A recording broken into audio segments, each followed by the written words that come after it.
Good evening, everybody, and welcome to yet another special show on our network. Isn't that great? But, originally Mike and I had talked about doing a show that was like $1 million.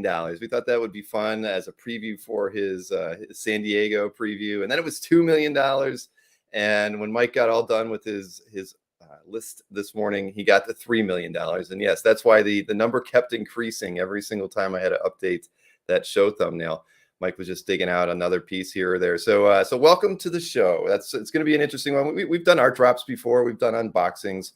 Obviously, Dueling Dealers is our staple typically around here. But tonight we're going to go through and look at all of the choice material that Mike is taking to San Diego, sort of as a preview before he leaves.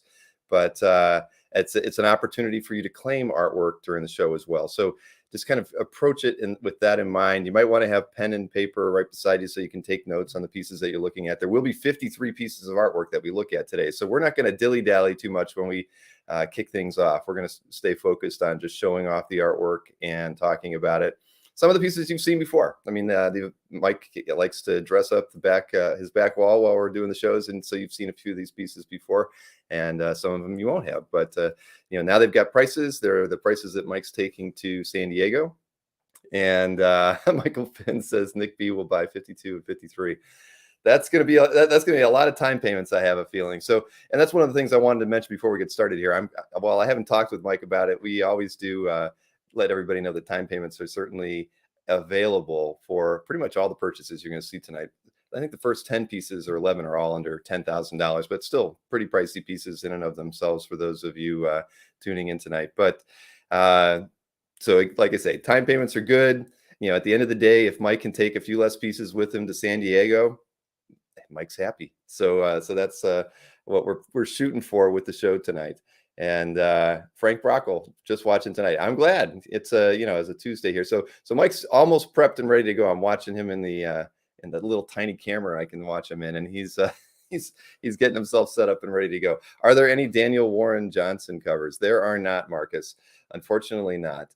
But under 10K, does that stuff still exist? Says Yuri. Yeah, it does. It really does. But as you know, typically when Mike preps for his San Diego shows, he's always got a set of really expensive pieces that he brings with him, and they're usually the ones that he keeps closest to him throughout the entire show, and that's the pieces that we're going to look at tonight. So Mike, come on, get yourself ready. I'm waiting for that thumbs up from you, my friend. But a 5-shirt night from Mike. I don't think we're going to be doing any costume changes tonight for those of you who like to watch that on Dueling Dealers. It's going to be pretty much just showing art, not changing costumes, nor any weird voices that we'll be using this evening. Yeah, Wes says 10K is the new $100. It is. It really is. So let's see, what do we got here? Nick's gonna buy. All right. At any rate, Mike, I got to bring you in here, man. You're taking too long. He's smiling at me like I think he's cursing me. But no, there will be no Christian Bale Batman this evening. I hate to say it. But the reason we did this was because we were talking a lot about different things that we wanted to do on the show. Mike and I were really hoping to do a Saturday bin dive before I leave permanently for Florida. And one of the ideas we had talked about a month and a half ago was just doing some kind of an art preview before San Diego. And that, at least for the moment, seems like the most feasible thing for Mike and I to do before I end up down here in Florida for the long haul. And that's why we opted to do this. I still hope we get to do a bin dive sometime between San Diego and when I move down here permanently at the end of August. It should happen, but it's based on our schedules being what they are. And Mike's been pretty busy of late. We've got that Columbus show coming up at in the middle of August as well that Mike's going to be at. So our time is not as good as it used to be as far as being able to plan and do some special shows here. So there are no Cosmic Odyssey pages. Brett, not a single one. There's no Mike Mignola artwork during this show either. So I gave out a list earlier today as far as what artists were in here. But Nick really wanted me to do something with the $3 million. I couldn't do it though, Nick. Sorry, too busy. Let's see. Any post 2000 Art Adams from Black Viper? Unfortunately, no Art Adams. I wish there was. I'm a huge Art Adams fan. But Golden Age, no, there is no Golden Age. there is a good mix of DC and Marvel. I can tell you that, though. Some DC pieces that I wouldn't even mind owning, and that's something that you don't hear too often out of my mouth. There will be no Alf pages. There will be no Droids pages. Don't expect anything of that sort. David Finch. No, most of the stuff you're going to be seeing today is 60s and 70s artwork. Few modern pieces, but primarily from the 60s and 70s era. What is that Burkey doing over there? Man, I can only song and dance for so long. It's 5 minutes, 45 seconds into this thing. Man, come on, Mike, wave at me. Tell me he's giving me the thumbs up. I guess that means I can bring him on, and we'll get this thing rolling. Mr. Burkey. Hey, happy days. Man, I couldn't carry the show any further without you, man. Well, people were talking about Magnola art. I actually have I found a really nice Magnola Cosmic Odyssey page. You did not. Yeah, Superman and Starfire battling on. It's actually really nice. I actually know which page that is.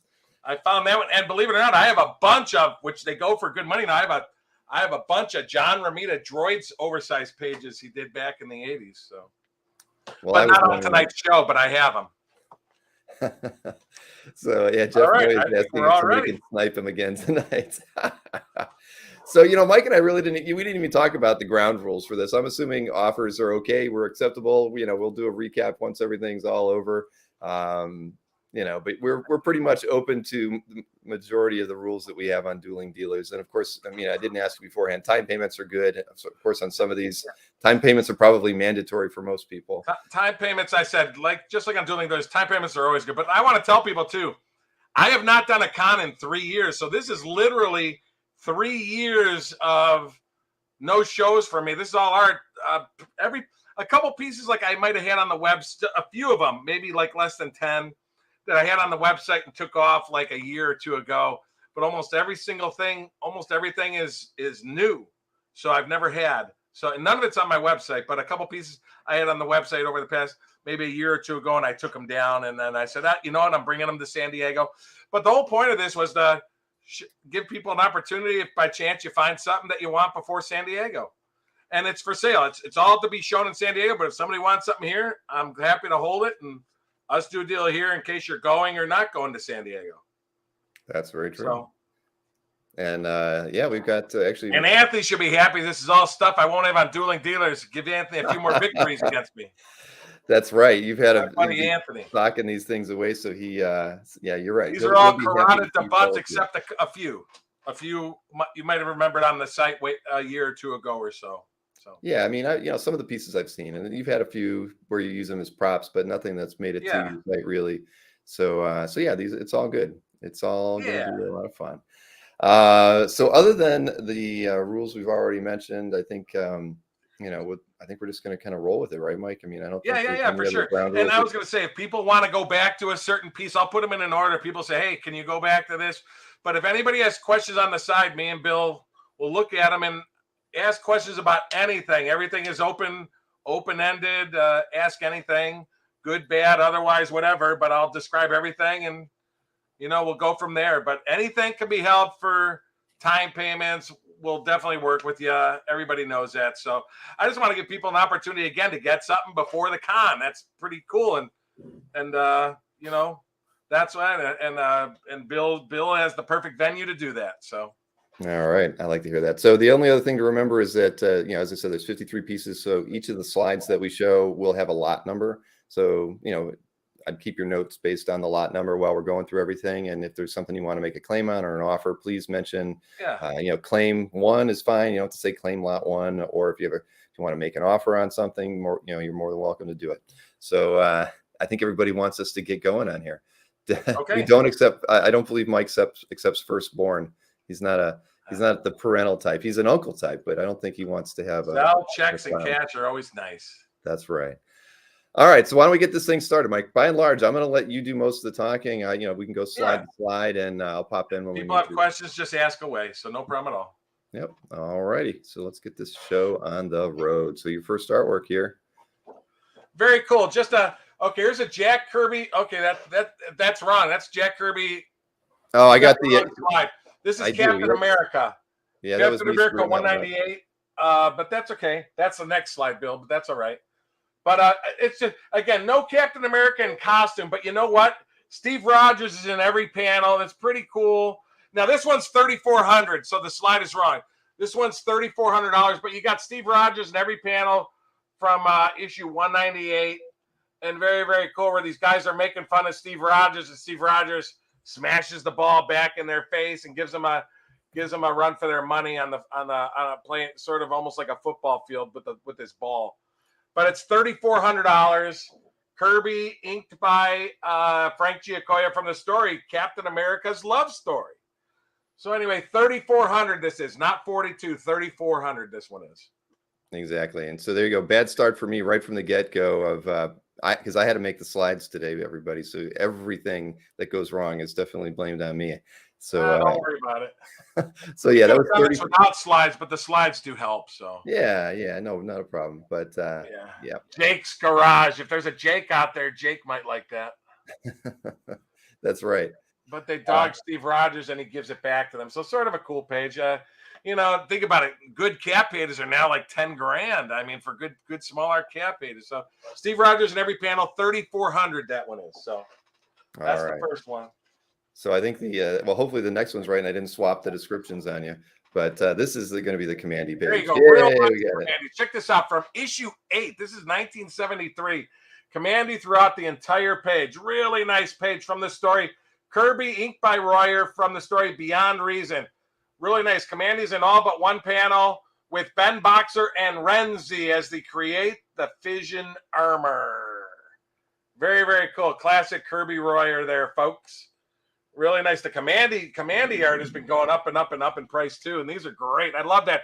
Almost like a Harvey Kurtzman, those top 3 panels, sort of cool. From unemotion to happy, but and again from the first year, very cool. $4,200. Really nice page from issue 8, early issue, first year, folks.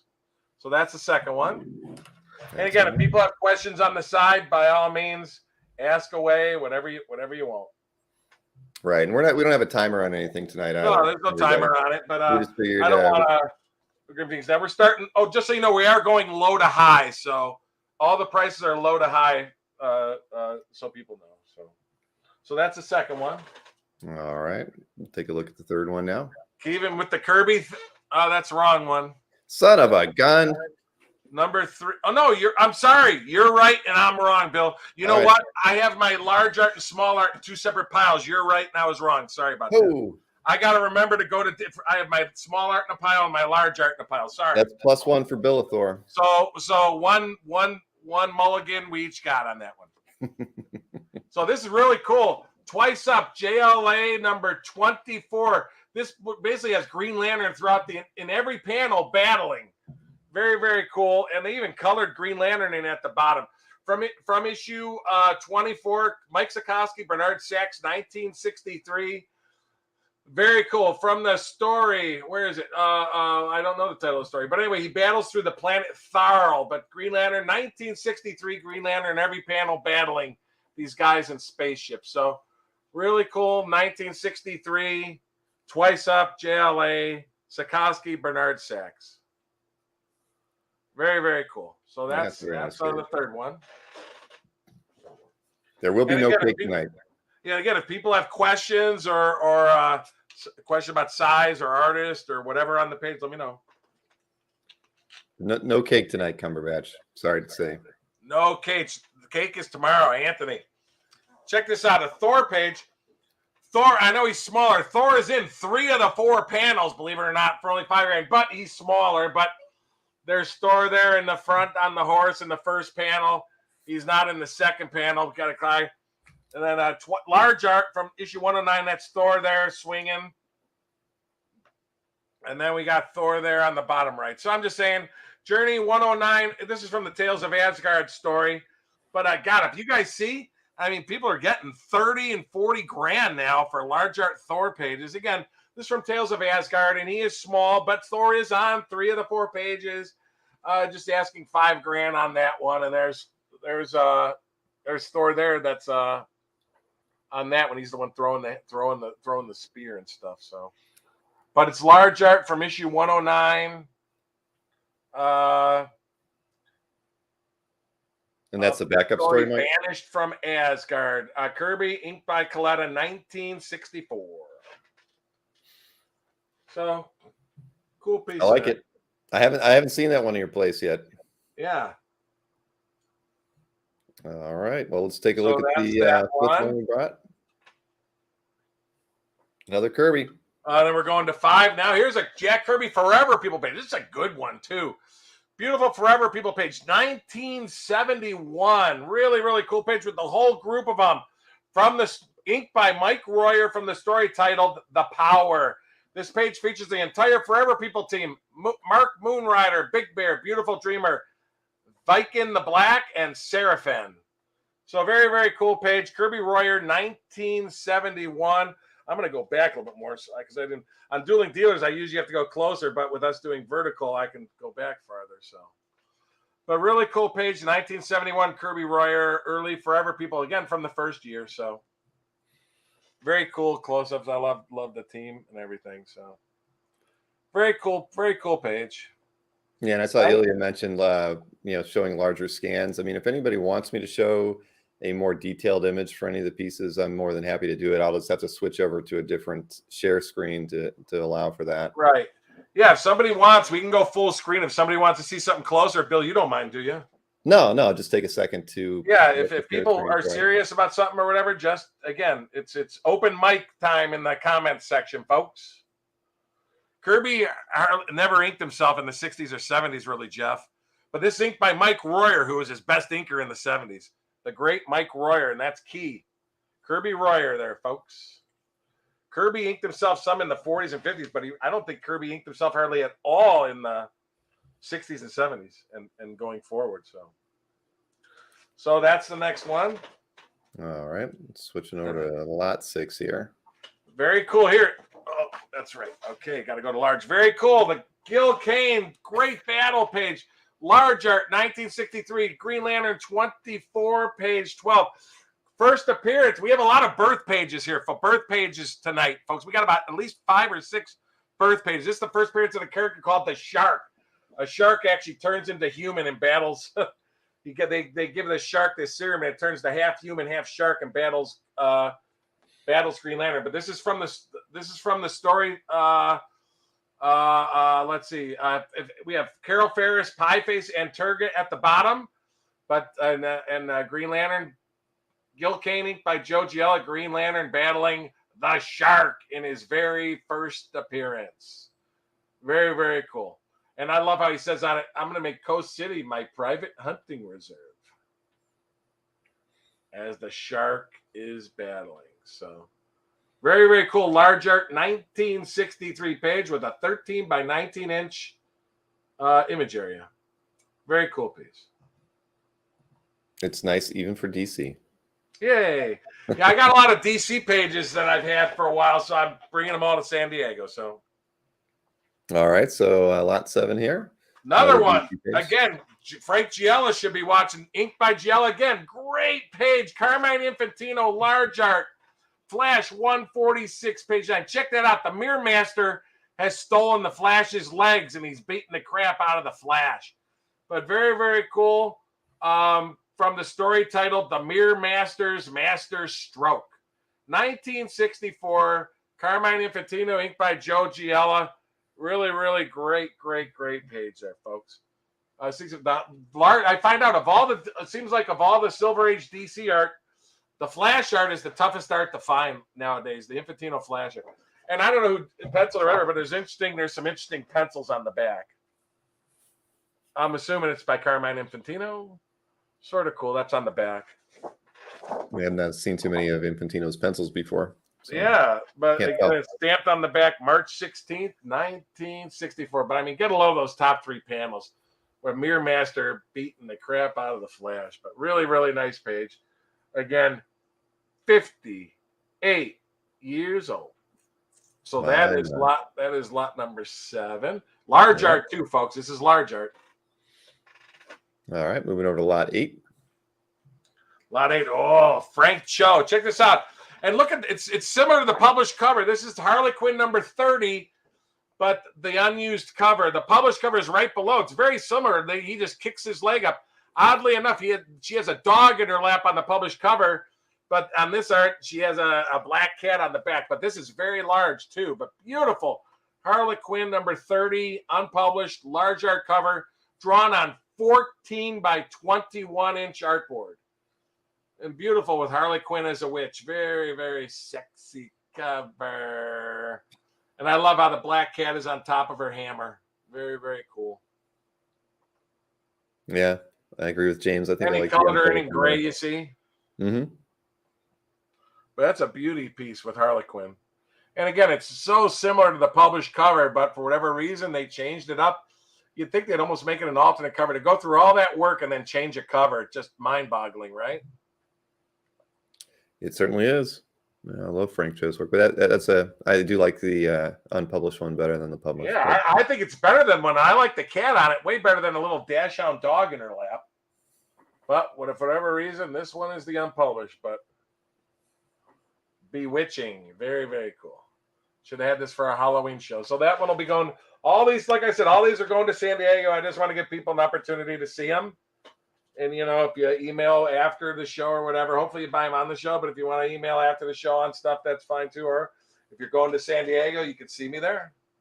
Yeah, because one thing Mike and I talked about was that the artwork that we're showing tonight won't go up on the site at all. It's all going to be reserved until San Diego. So if at the end of the day, if there's a piece you see here that you're on the fence with, especially during the show, feel free to contact Mike after the show because it's, you've got a week until he leaves, or a little less than a week, right, Mike, before you go to San Diego. Maybe it is Tuesday. I forget.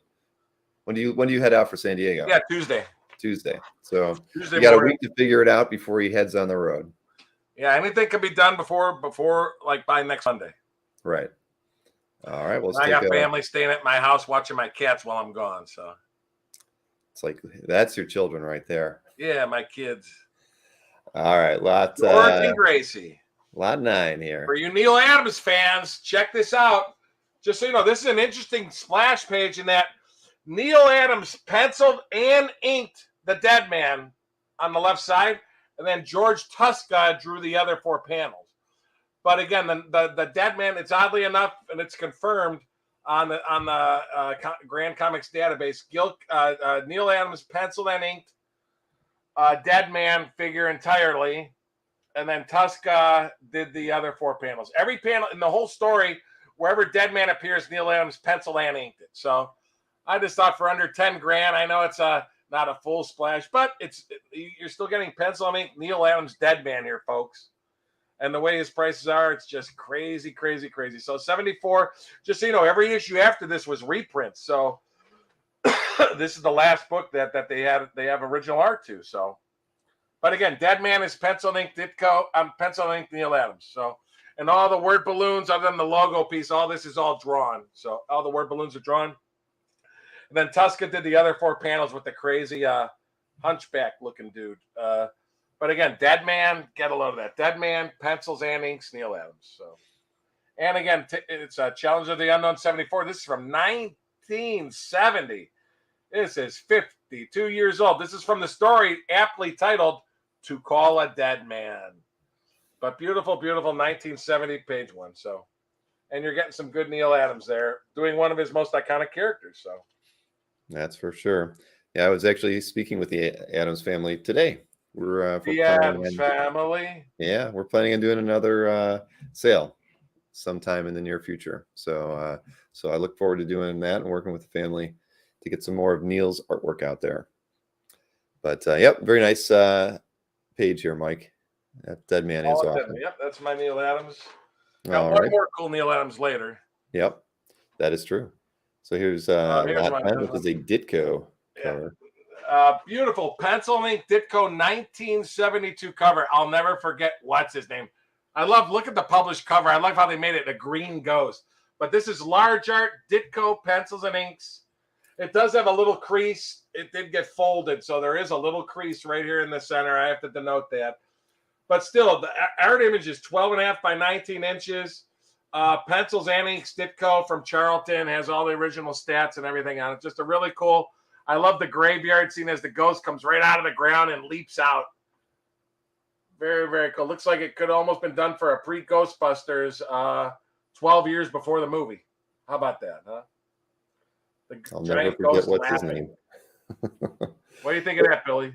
It's very nice. Ditko's on my list, so that's a very nice piece. There was a question earlier from Alex Moreno where he asked. It is large art, yeah. Yes. That makes anything can be picked up in San Diego. Anything, because all this is coming with me to San Diego, so it'd be super easy to do a deal in San Diego. Absolutely. With this or anything on the website. If you want anything on the website, I'll make sure it should all be there. There's only a few pieces I'm not bringing, only because their size is so huge I can't carry them. But 99.9% of everything I have on the website is going to San Diego. So, all right, that's a beauty. This is large art, folks, by the great Steve Ditko. So, okay, moving on to lot 11. I know I'm going to lose my voice. You are, because you're doing all the talking. You're doing all the hard work tonight. Check this out. Joe Kubert Hawkman. Are you kidding me? 1962. This is pre-Hawkman 1 from Brave and Bold. Check this page out. That's Hawkman there in the top two panels. And then check this out when he changes panels, these crazy creatures. But look at that. Look at that panel. Look at that spread. Look at that spread. The great Joe Kubert, pencil and inks, from the story titled The Men Who Moved the World. Hawkman being attacked in a Midway City museum by criminals wearing animal heads, or are they aliens instead? Great page, written by Gardner Fox, who loved the science fiction theme pages. But Kubert Hawkman, large art, 1962. And again, that's him. People like when they get the hero in costume and out of costume, so it's sort of cool. You got him making. Oh, he finds this stuff that's 14,000, a disc that's 14,000 years old. Then these crazy creatures coming into the museum and Hawkman battling him. Yeah, this one's one of my favorite pages in the bunch. It really is. I mean, I love this page. I haven't owned a Kubert Hawkman in a long, long time, man. I had a couple of stories back in the day I split up, but man, I haven't had one in forever. So this one's going to San Diego. Woo! Like I said, if anybody's interested in something, it can gladly be held with time payments. So, and again, I wish I could angle it better but you can get pretty good pictures. Bill's pictures are showing a little bit better. Sort of loses a little bit of its gloss on the camera, but the scan shows it better because it is nice and dark. So, but that's that one. That is a doozy. All right, lot 12 up next, and little Jimmy Olsen. This is the one. I guess you can almost technically call this one a golden age page, because it depends when you consider the Silver Age. Is it Showcase 4 or is it FF1? A lot of people debate that. But if you think at 61, then this would be a golden page. Check this out. How many times did Dick Sprang and Ray Burnley work together? Unbelievable. Dick Sprang pencils and Ray Burnley inking. But check out that top panel. Superman carrying a train to safety. Then beautiful with Jimmy Olsen and Superman in all the bottom panels. Great piece. 1958 from Jimmy Olsen, issue 30. Wow. Really nice page. And there's the published page with it. But I even though he's small, I love the Superman carrying the train at the bottom. The man, what does he say? Instead, the Man of Steel utilizes his awesome powers in super fashion. Holy. Then Jimmy Olsen and Superman in all the panels at the bottom. Very cool. But Dick Sprang and Ray Burnley, what are the odds of that team, huh? Pretty darn rare, Mr. Burkey. Golden Age, yeah. Some people say, I know, Golden Age. Some people say the Golden Age starts. I agree with you. I think it starts at Showcase 4, which would have been 56. When the Comics Code comes around, 55, 50, maybe. But anyway, that's 1958, folks. We're talking 64 years old. So that's that one. That's a little older than me. Hey, before we move on to the next one, Mike. Yeah. Chris Snork wanted to see the detail on the Brave and the Bold page. Sure. I'm sure a few other people wanted to as well. So might as well go ahead and show this one off a bit because it really is fantastic. Yeah. No, do it. I'll take a swig. Yeah, it is absolutely gorgeous. Every panel. And look at that third panel. It's just, I mean, they're all amazing. They're all freaking amazing. That's great. Look at that. But a lot of people don't know Kubert was drawing Hawkman in 1942 for DC Comics in the 40s. So, I mean, when he was like 17, funny story. I think I've mentioned it. John Romita told me this hilarious story when he got into comics when he was in DC in the 50s. He met Joe Kubert and he goes, hey, Romita says he shakes Joe Kubert's hand. He goes, I remember reading your father's comic books. And Joe Kubert goes, in the 40s, and Joe Kubert goes, that was me. Because people don't know, Joe Kubert was drawing for DC when he was 17 years old. So, and Romita was floored when they're only like a couple of years different in age. And Romita literally thought that Joe Kubert's father drew the comics because he was in it so in the comic, drawing comics so early. Isn't that great?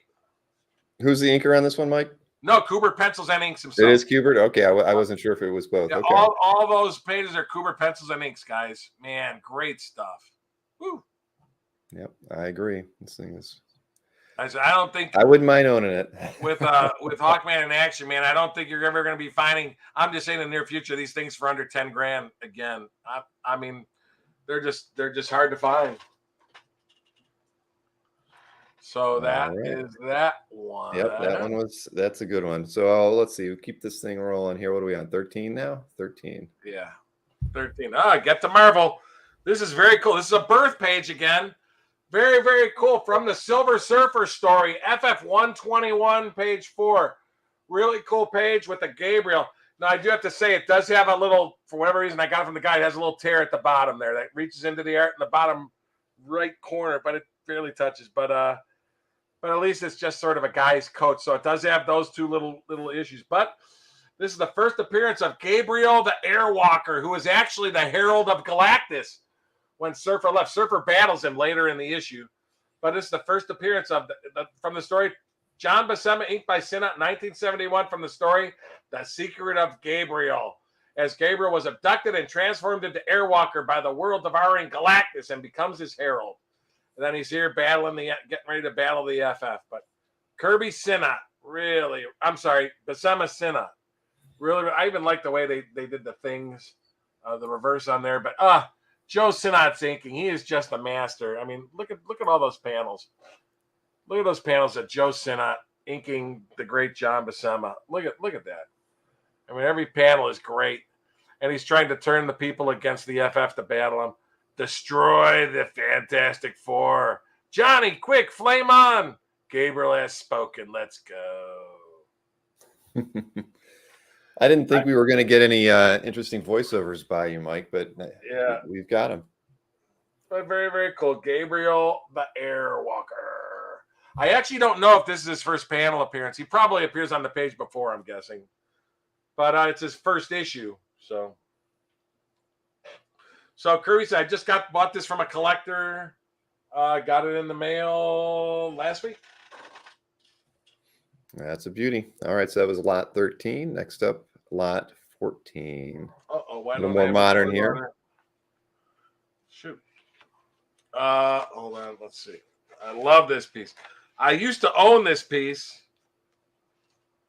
and I sold it, and then bought it back.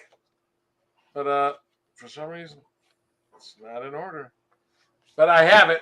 You can talk about it. It's not in order. But anyway, really nice cover. I have it. So beautiful cover to Amazing Spider-Man number 10 from 2017.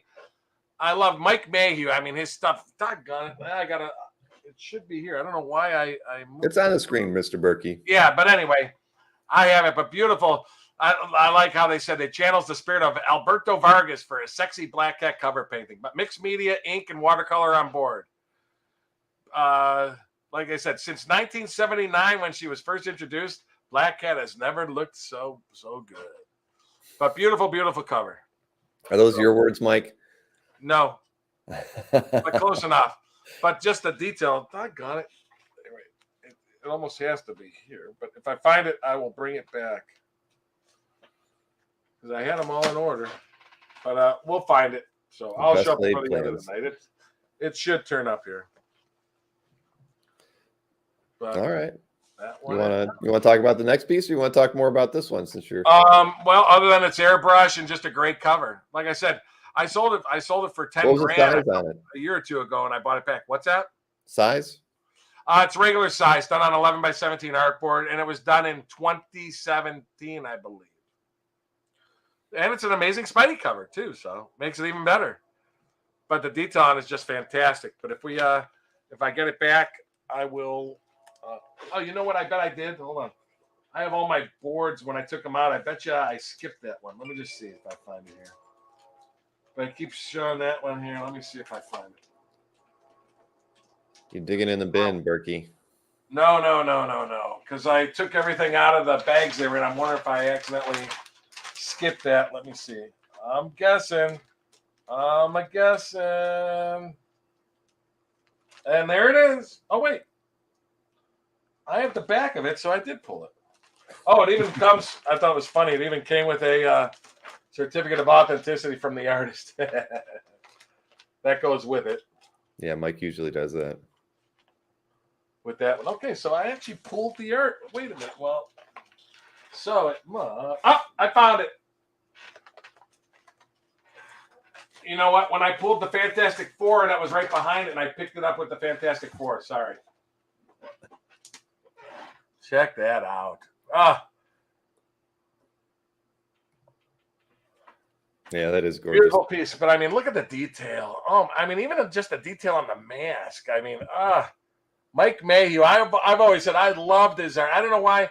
I mean, listen, this stuff goes for good money. Don't get me wrong, but man, I still consider him in the same caliber of Alex Ross and all of them. I mean, just the detail of his pieces is unbelievable.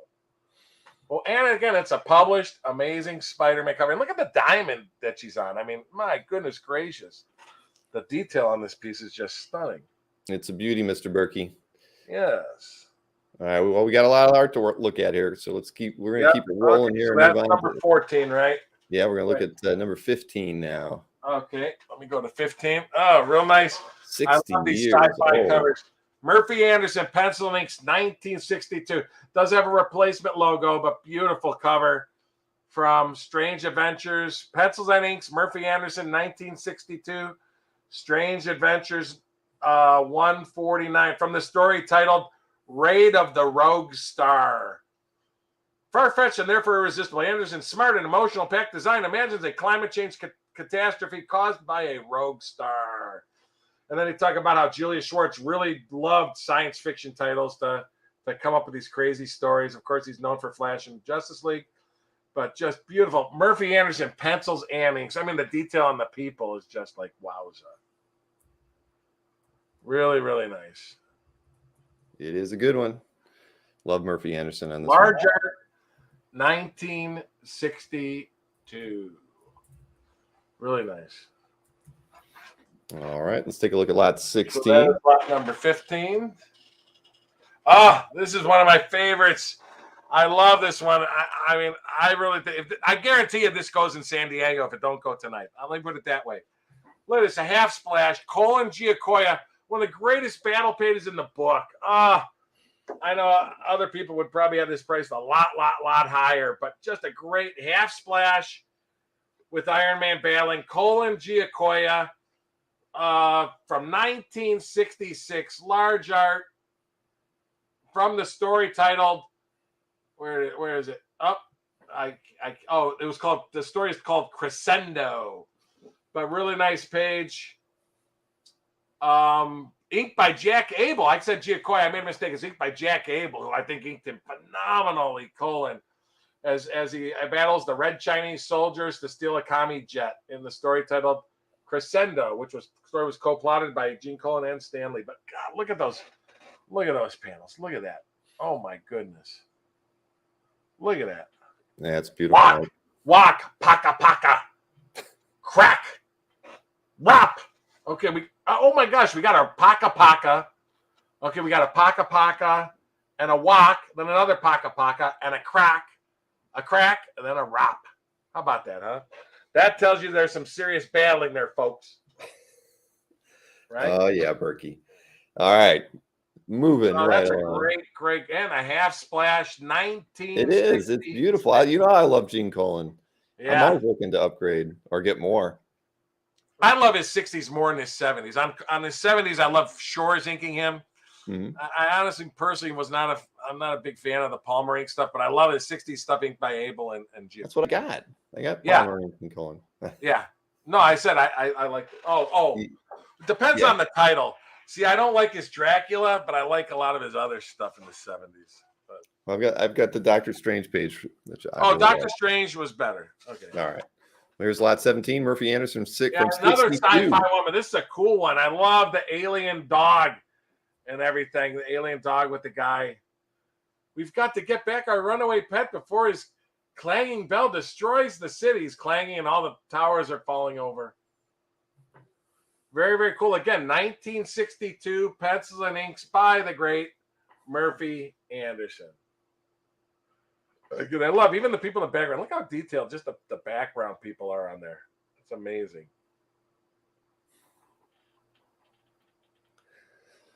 Really nice large art, 1962. This is from, let's see where we at. This is from the story titled The Super Motorized Menace. Oh, no, wrong one. Sorry. Like Jeffrey said, 60 years old. And Very cool. Marcus is riffing on famous songs in the chat. Is that right? Oh, I haven't been looking at the right. 60 years old. I know. It's sad saying that, guys, for all of us that are getting older. And well, we're all getting older and older. It's just a matter of how old. Oh, if you say so, Mike. All right, lot 18 next. Zek, Punisher Recreation. Check this out, folks. This is a one of one. Mike, because think about it, all the original covers were painted by Zimmelman. So there's no technically Zek covers, and it's even written on the back. Mike Zek signed it. It's his 42nd recreation total, though, but of the Punishers, he agreed to only do one of one. And this is actually a one of one only recreation. All Zek. Check this out. This is all Zek. Phenomenal. And signed by him in the bottom right from his miniseries number 2. This is the only Zek cover of this you will ever get. So, and the detail is just eye-popping on this. Oh my goodness, look at all that. That's all art. Everything's art on this piece. Mike Zek, Punisher number 2. Just a great smash hit by him. Because remember, the originals were painted by Phil Zimmelman over Zek's pencils. So you never got a Zek cover, but this is the one and only Punisher miniseries number 2 cover he will ever do. It's done on, it's art image of 10.75 on 16.25, but it's 11 by 17 artboard, signed by Zek in the bottom right there. But what a piece by the great Mike Zek. One of his most famous covers. And the whole piece is art. And he explains on the back how he does one of one recreations and he's never doing any more in ink. He might have done some in pencils, so but this is the one of one. So this is the only Zek cover you'll ever find of this cover. So that is really nice, Mike. Hey, you did get an offer from Rom 2814 on your lot 11, that Kubert Brave in the Bold page. That you were at 8,500, and they were offering 7,000 for it. Yeah, pretty much. If I can't get my price, I got to take it to San Diego, Rom, and we could talk afterwards if it doesn't sell. But if you want it for the 85, obviously tonight it's yours. So okay.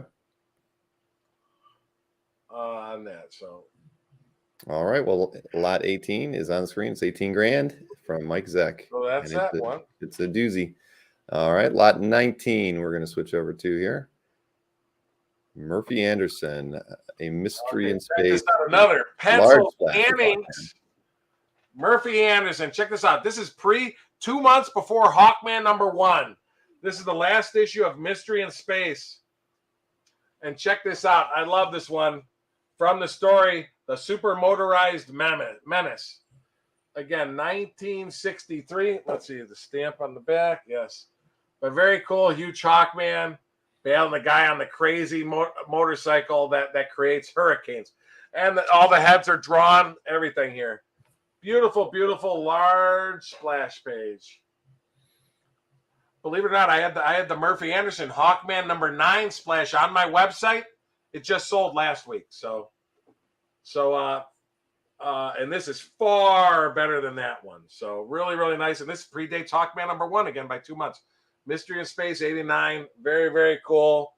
Splash by the great Murphy Anderson, who was one of the greatest Hawkman artists. He did the first, 10 plus issues of Hawkman when Hawkman got his own title. So very, very cool. I agree. So let's move over to lot 20. We've got a lot of DC art up front on that here. So let's take a look at another one. I love this one. Now, if you're a kid in the 70s, I remember this. I've seen this image like 30 times in the 1970s. When I remember this was the famous Clark Burr sweepstakes ad by Neal Adams and his studio. And this is drawn large. Very, very cool. Neal Adams from the this was the entire month of August 1978. Every DC comic book had this in the double spread splash, and there's the image of it below. You could appear in a superhero comic book. How about that? And they said it was a great way for them to also promote the Super Friends who were out back then. So they showed all the characters in the Super Friends. But really cool DPS. This is considered Neal Adams and Continuity Studios. But this appeared in Green Lantern and Green Arrow 107 and every other DC comic book the month of August 1978. And this is done large, 16.75 by 14 inches on drawing paper with the background on it. So very, very cool piece. Done large. Very nice. And a piece of history right there, Mike. Yeah. Very remembered piece, man. I said when I was buying comics off the stand, that was it. That was there. All right. Over to lot 21. Yeah, we have another birth issue page. The first Yellowjacket. Avengers 59, John Buscema, inked by George Klein, 1968. Check this out. We have a half splash where Yellowjacket has kidnapped the Wasp. So the top is a half splash with his hideout. Then bottom, real nice full figures of the Wasp and Yellowjacket in costume throughout. Very, very cool. From the story titled His Name is Yellowjacket. Very, very cool birth story page with Yellowjacket, and he wants to become an Avenger, and then he starts beating him up, and then he beats up Giant Man, and then he kidnaps the Wasp, Janet Van Dyne, and takes her to his lair. Then he tries to kiss her on the next page. Are you kidding me? This ain't no romance novel. So very cool. Yep, and it's stamped, August 28th, 1968 on the back.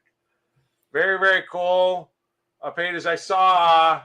I know a page from the issue without Yellowjacket on it went for over 20,000 at auction. So I thought sort of cool. And you're getting a birth page. So from issue 59 of Avengers. 1 and 2 issues after Vision's first appearance. So wow, 57, 58, and 59. And we have a claim. Yes, we do, from Andy Rollis. Oh, happy days, Andy. You get those birth pages. Thanks, Andy. That is a really nice page. It really is. And then a great image. George Klein, George Klein was one of the greatest inkers at Marvel, boy.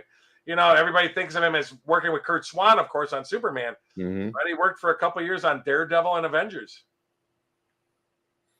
Well, great pickup, Andy. Thanks, Andy. Yeah, that's the beauty right there. Keep this one separated.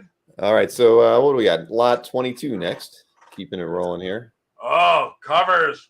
Good thing you brought a big bottle of water, Mike. Flavored water, yes, indeedy. Here, let me scroll up on my little list. I thought this was cool. They actually do homages to 2 stories. Remember this duck, this monster, them changes? The famous FF51, this man, this monster. So they do that. Then they also do a change because this is where the Howard the Duck gets changed into a human being. So very, very cool. This is believe it or not, this one is actually Gene Colan, inked by Tom Palmer, but Dave Cockrum actually drew Beverly on the cover, which is sort of Beverly Switzer. So 1977, you got multiple images of Howard too, and Dr. Bong is hitting him with his crazy ray. But the cover features Beverly falling back in shock and awe as she bears witness to Howard falling victim to Dr. Bong's Evolvo chamber, beginning his hideous transformation to a human being. And this Gene Colan drafted cover, aptly titled Metamorphosis, is the title. But again, Colan Palmer and then Dave Cockrum drew the Betty Switzer on it. So Beverly Switzer, I'm sorry. Oh man, Bong was a crazy villain. That's for sure. Dr. Bong. I mean, I don't even think Marvel would allow Dr. Bong today. Holy no, Toledo. I don't think that would not be appropriate. I said that when he was shooting the thing, it almost looked like R2D2 on the line. I go, R2D2's in there, but I go, oh, that's just Dr. Bong. It's camouflage. But really nice 1977 Kohler Palmer Marvel cover. So it's a good one. Very cool. I know you've got a couple Howard covers on here. So let's see. What's up? Lot 23 is next. Still got some DC in the mix. Check this out. This is one of the few times you're ever going to find a Jim Mooney Silver Age splash page. This is rare. Jim Mooney. You know, people pay huge money for Jim Mooney Supergirl pages. This is one of the few times that Jim Mooney did Superman and a beautiful splash. 1964 Action Comics 316 splash. Pencils and inks by the great Jim Mooney, who, as people know, he's my favorite inker on Romita on Spider-Man in the 60s and 70s. This is right before he went over to Marvel. But Jim Mooney pencil and ink this large art 1964 splash from the story titled Ziggy and Zaggy's Trap for Superman. How they trick Superman into marrying their mother on Alpha Centauri. Isn't that funny? I'll try to get some close-ups of it, but really, really cool. Twice up splash by the great Jim Mooney. One of the nicest men I ever met. I met him in 1997 at the MegaCon. A sad story. I got tons of pictures of him and Keith Pollard. Then my girlfriend at the time, she lost all the film. I took tons of pictures with John Romita, Jim Mooney, and Keith Pollard, all my Spider-Man buddies, and we lost the film, and I never got them developed. Horrible story. But I still got to meet Jim Mooney. He was one of the nicest men. He looks just like Burl Ives, and he was the sweetest guy you'd ever meet, Jim Mooney. Never met him. Yeah, what a great man he was. God, it's hard to believe that was 25 years ago I saw him. It felt like it was yesterday. My goodness. But Jim Mooney, just a great man. Everything is drawn. All the wording, the Superman is, of course, stamped, but everything else is drawn on the board. Beautiful, large art, 1964, Superman splash. But the key is by the great Jim Mooney. So, all right, we're still sticking with DC, but now we've got a Paul Pope. Look at the size of this, folks. I got to show you how big this is. Paul Pope published cover. I don't know many people that have any Paul Pope published covers. This is 19 by 20 here. The piece that's sold, look at the size compared. I got to try to move back. There we go. But beautiful published Paul Pope cover to Batman Chronicles number 11. Look at all the detail and art all around it. But beautiful. I got to look at a little, boy, that almost looks like Yellowjacket there. You can sell 2 Yellowjackets, call him Batman, huh? No, we can't. Boy, it looks like Yellowjacket there. But but Paul Pope, I don't know how many Paul Pope Batman covers he did. I don't think he did a whole lot of them. But Batman Chronicles from 1998. This is 24 years old already. Beautiful. Again, drawn edge to edge on 19 by 24 inch Bristol board, and it's signed, of course, right there by the great Paul Pope. In 97, actually, he finished the cover, but the comic book was printed in 1998. So beautiful, humongous Batman cover by the great Paul Pope. Yeah, it's beautiful. Hey, Mikhail paid you a little compliment. He did go to the Spider-Man exhibit over in Balboa Park. Oh, yeah. He said everything that you're showing tonight pales in comparison to the personal collection items that you have on display in that exhibit. So if anyone going to SDCC should definitely check it out. I'm going to try as well. I gave them 30 to 40 pieces of Ditko, Romita, Kane, Andrew, Pollard, Romita Jr., Friends, all that stuff. I gave them a ton of stuff for the show. And it's displayed, and thanks, Mikhail sent me some pictures. It looks awesome, the display of everything in San Diego. If you guys are going to San Diego, that show, just so you know, that show goes all the way to December. So even if you're not there for San Diego Con, if you're in that area, that show is going on until December. And I gave them about 20 or 30 really cool Spider-Man toys from the 60s and 70s and 80s. So So you had a question from Simon Miller on the Pope asking how much whiteout is on that piece. You're not going to believe this, but there is not one speck of whiteout on this cover. I couldn't see There's any. not one speck of whiteout on the cover. Here. It's all art. Let me just make sure, because I don't see any whiteout. Nope.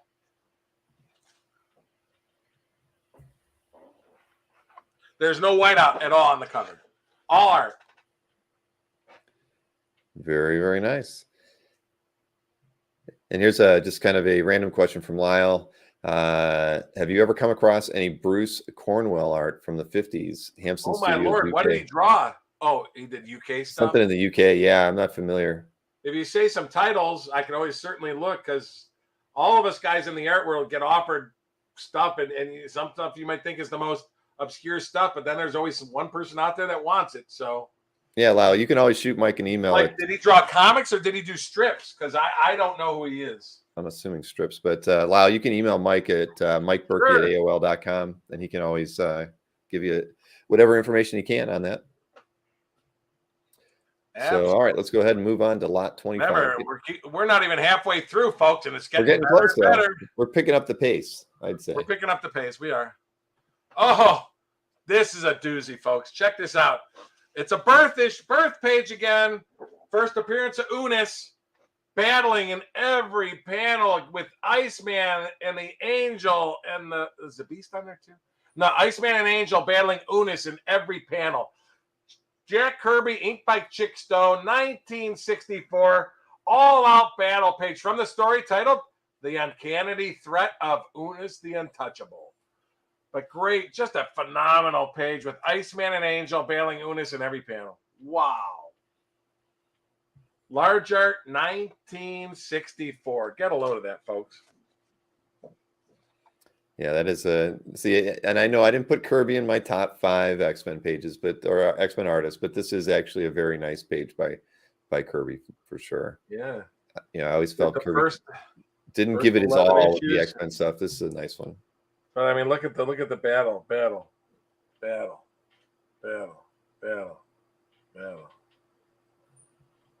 Very cool, folks. 6 panels, all battle. Wow. I know. Wow. West has never forgiven me for not putting Kirby in my top 5. But no, great page, Mike. Well, it's before you were a little thought in your parents' head, Bill. So yeah, something like that. So it's understandable sometimes if you weren't brought up on it. I get it. Just like an example, I was brought up. I started reading comics during the Andrew era of Spidey, and I never really liked Ross Andrews' Spider-Man. As soon as I saw Marvel Tales and Back Issues of Spidey with Romita, and I'm going like, ooh, that's how Spider-Man looks good. So, all right. Well, next up, speaking of Spider-Man, the great Alex Ross published cover, Amazing Spider-Man number 28. Check this out. If you guys remember, this is definitely an homage, sort of, in my opinion, to the Spider-Man 1 movie, even though he was still wearing that corny Goblin outfit. But this reminds me of the last battle with Spidey and Norman at the end of the first movie. That's what made me think of it anyway. But Spider-Man number 28, this is large art again, 13.75 by 22.5 from 2017. Spider-Man engages in an old-fashioned slug fist fight with Norman Osborn. Drawn large art and just a great piece. I mean, if you want Spidey, and it's signed in the bottom right, and it's large art, beautiful Alex Ross. I love the interesting backgrounds of basically the fallen buildings behind them, how he created those. But beautiful piece. And there's the published cover at the bottom there. You can see compare the published cover to the artwork there Bill has with the scan there. It's a doozy, Mike. So very close. Yeah, very cool. All right. Well, next piece puts us just past the halfway mark, just under an hour. This next piece puts us at the halfway mark. Again, you Superman fans, large art, Al Plastino, 9th. But I like this one even more because it's his arch enemy, Lex Luthor. I love this. The Kryptonite Killer. Superman punches out Diamond Man and turns him to dust. And then Lead Man. I love Superman. You're foolish to think that Diamond Man and Lead Man can save you, Luthor. And Luthor's smiling because the guy in the very back is Kryptonite Man. Are you kidding me? Look at Lex Luthor with the crossbones too. But what a great Superman splash page with his arch enemy Lex Luthor from the story titled Superman and the Kryptonite Killer. 1962, 60 years old. Are you kidding me? Drawn by Al Plastino, who drew all the first Legion of Superheroes just a couple years earlier in issue 247. But really, really cool, large art splash signed by Al Plastino in the bottom left too. But Everybody loves I Lex. love those Lex skulls and bones. Isn't that hilarious? Awesome. With his smiling face. Isn't that a riot? And it does kind of look like Jeff Bezos. Yeah. Kelly mentioned that earlier. That Good is one. funny. And again, this is all drawn too. I love the wording. I love when it's drawn, the wording on it. They did some whiteout changes stuff. But all the word balloons, everything is all drawn. 1962. And we even got Al Plastino to sign his name there in the bottom left. Beautiful 60-year-old splash. Very nice, Mike. There was a Legion story in this issue. I wish we had a Legion page, but sadly, those are like, you don't ever see those anywhere. Now, this is an interesting piece for you guys that are Bernie Wrightson. Now, this is the half, but Batman is in every, this is from the Batman. You're only going to find one, the Batman issue where he appeared in Swamp Thing. So Batman is here at the top, and then Batman and Batman. This is the last page to Swamp Thing number 7. But what's cool is he did a whole spread here, which is all art. Next issue, the Terror in Tunnel 13, a crazy like crawling eye monster there. So that's an extra bonus. You get that with the art. Now the bottom, it's sort of a cool, but now that's unfortunately that's stat, but that's his header card. But he did sign it at the bottom right here. Bernie Wrightson. Swamp Things was his letters page, so he had a stat of his letters page that he put below it because the last page was a half page with an ad. But I just thought it was cool that the next issue, the Terror in Tunnel 13, that's all drawn art at the bottom with a slithering crazy monster. But again, you get 3 panels of three panels of Batman in the issue where Batman appeared, and it is just so hard to find. A lot of people ask for 70s Wrightson Batman. It's impossible other than Swamp Thing 7 is it for 70s Batman by Wrightson. So, and last page, and Batman, I know he's small there, but he's there at the top there, sort of in the rafters. But I mean, look at the detail. Bernie Wrightson, one of the greats of all time. But and then the Terror in Tunnel 13. Ooh la la, and that's all art. So very cool. The Wrightson market, the Wrightson Swamp Thing market. I mean, people in the know that Wrightson is just, the vintage stuff goes nuts. I know guys that'll pay $500,000 for the right Swamp Thing cover. So, that's a gorgeous page. Yep. And the best one, another Alex Ross Spider-Man cover. Amazing Spider-Man 797. Get a load of that, folks. I got to show this up closer. Oh, busting through the Spider-Man window. That reminds me of the Norman Osborn from the first movie. But I get a load of that cover. Let me trying to get the detail on it. Man, wow. Done twice up again. 13.75 by 20.25. Amazing. This is from the Amazing Spider-Man. And signed on the lower left there, if you can see. Spidey 797, large art cover painting by the great Alex Ross.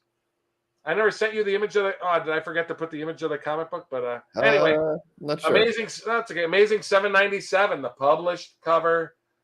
I love that with the Green Goblin and the Spider Signal being destroyed. And it's a pretty large piece. That's very nice. And it's large, 13.75 by 20.25. It's twice up. Larger than actual large art comic art board. So the image. So very cool. Let me see. Yep, from 797. So beautiful piece. And we are now past the halfway point. Okay. Now we're to now check this out. I don't know why. This is an unpublished John Buscema Thor cover, and it's interesting. I sent the Bill. I don't know if Bill's able to show it, but they actually have panels from the book that are this exact scene, but they didn't use it. I believe the story goes This is beautiful because this whole scene is in the book, page 16 of the book. And I can send it to people. Asgard no more. But in the story, they battle Mangog, and I'm thinking Stan Lee made him change it because they said, why are you having a story where he battles Mangog, and Mangog is not on the cover? So I believe they had Buscema scrap this cover, and then you see the color cover. Romita drew just a close-up scene of Thor punching Mangog, and the published cover is a John Romita penciled in cover below there. But this whole scene is in the book where the Rainbow Bridge is destroyed and Thor and all his friends. I sent you that image, Bill, but you probably didn't get to scan it. That was a third image I sent you. Yeah. But that's okay. But anyway, this whole cover scene is on page 16 in the book, where the Rainbow Bridge is destroyed and Thor is screaming and all his buddies and all the people on the Rainbow Bridge are dead behind him. But it has everything on it. And they made that's the original logo and everything. The original, and even the Asgard No More is all drawn at the bottom. I just thought, what a cool piece. So, but anyway, yeah. Thor cover from 1971. Yeah, 71. 51 years old. Page 16. Really, really cool. All right, next up we got another Bernie Wrightson. Now this, arguably one of the best Wrightson Swamp Thing pages you're ever going to see in your life. All battle, and the guy chops off Swamp Thing's arm in the middle panel. Jocko chops his arm off, and then Evil, I'll show you Evil, Jocko grabs him by the head, Swamp Thing, puts him in the ground. It doesn't get much better than that, folks, if you're looking for Swamp Thing. Oh, my gosh. Look at that. Unbelievable. As Jocko uses this, I'm pronouncing it, scythe, and slices off his arm. Right there in the third panel. Swacked. Slices off his arm. Look at Swampy with no arm. And Swamp Thing, for the first time, gets a limb broken off. He says, "Dear Lord, he cut off my arm, and I didn't even feel it." Oh, man. Prices are pretty firm because I'll do better after the con because I'm planning on taking all these to the con. But like I said, if you're willing to take it, time payments are possible and it's guaranteed yours. So. Yeah, I saw the question from Andrew. Thanks for answering that. Yeah, Andrew. But I will say, as we get to the bigger pieces, I'm more apt to give little discounts on them. So, but yeah. So making offers is okay. That's no. Sure. Listen, always make offers. Listen, I mean, for what it's worth, the first 39,000 gets it. I'll do 39 on it. So there you go. And giant size comics, I would assume that's probably reasonable as well, considering trades cash for bigger pieces. I'll always consider trades. You can't really do trades on the show. Exactly. But you can email me afterwards, and that's always possible. Absolutely, I trade all the time. But no, folks, very good point, giant size. For Bernie Wrightson, it doesn't get much better than that, folks. And there's still 22 more pieces better than this. So, wow, in my opinion, anyway. But price-wise, but beautiful piece. But Kyle said, making offers helps us know your weaknesses. Yes. Yeah, that is true. But all right, let's take a look at lot 32 next. I call this a semi-birth cover. Believe it or not, this is actually Kiss. This is actually the rock band Kiss. This is their first ever cover. That's actually all the Kiss members coming after Howard from the story titled Omen of the Nexus and Kiss and Tell in the Psycho Ward. Because those are the members of Kiss coming after Howard on the cover. I just thought that's cool. And then the Kiss is on the first 4 pages of the book. Other than issue 1, this is one of the most sought-after comic books in the entire Howard the Duck run after issue 1. Because Kiss is that's all the Kiss members grabbing at Howard actually on the psych ward on the cover. How funny is that? So very, very cool piece. The loudest band in the world, Kiss. How about that? Gene Colan, inked by the great Tom Palmer. From, again, the story Rock, Roll Over, and Writhe. This was a very memorable issue of And Howard. it came out, it predates Marvel Comics Super Special #1 by a year. So just a very, very cool, one of the most historic covers after issue #1. Mm-hmm. And Colan Palmer, what a great team, boy. So Colan Palmer on Howard was good. Oh, yes. And on Doctor Strange, but not Dracula. For whatever reason, man, I just don't like the Dracula. I just think it's so wonky. I could look at a page and I'm thinking, like, I have to stare at it for a minute to even realize if Dracula's on the page just by how some of them were set up. I just never liked Colan Palmer Dracula, but I love him on everything else. That's just my personal thoughts. Ho, ho, ho, ho. Jim Starlin, inked by Bernie Wrightson. Are you kidding me? What, Bill? I said that was your Santa Claus intro. Ho, ho, ho, ho. Ho, ho, ho. I don't know who drew it, but somebody did something funny on the back of it, too. Interesting. I don't know which. Starlin and Wrightson, though, for a Werewolf by Night cover. That's pretty awesome. Check this out. Werewolf by Night. I believe it's the only Marvel cover. I was told in Independence they work together, but I believe it's the only Marvel cover they work together as a werewolf is actually battling werewolf. Are you kidding me? Dang, Mike, that is a beauty. It really is. A werewolf. The werewolf battles. The werewolf is knocking Jack Russell, who is the werewolf, out the prison window. Death in the House of Hell. The fight to the finish. Jack Russell battles. But look at this. Wrightson inking Starlin. I mean, what a combination, folks, right? Oh man. Wow. I don't think I've seen that one at your place before. Yeah. I got to swing by when I'm back in Ohio. They even put their initials. I didn't realize in the brick, JS right and BW. But what a combination! What a great horror cover for Wrightson coming back to Marvel to do a nice horror cover, right?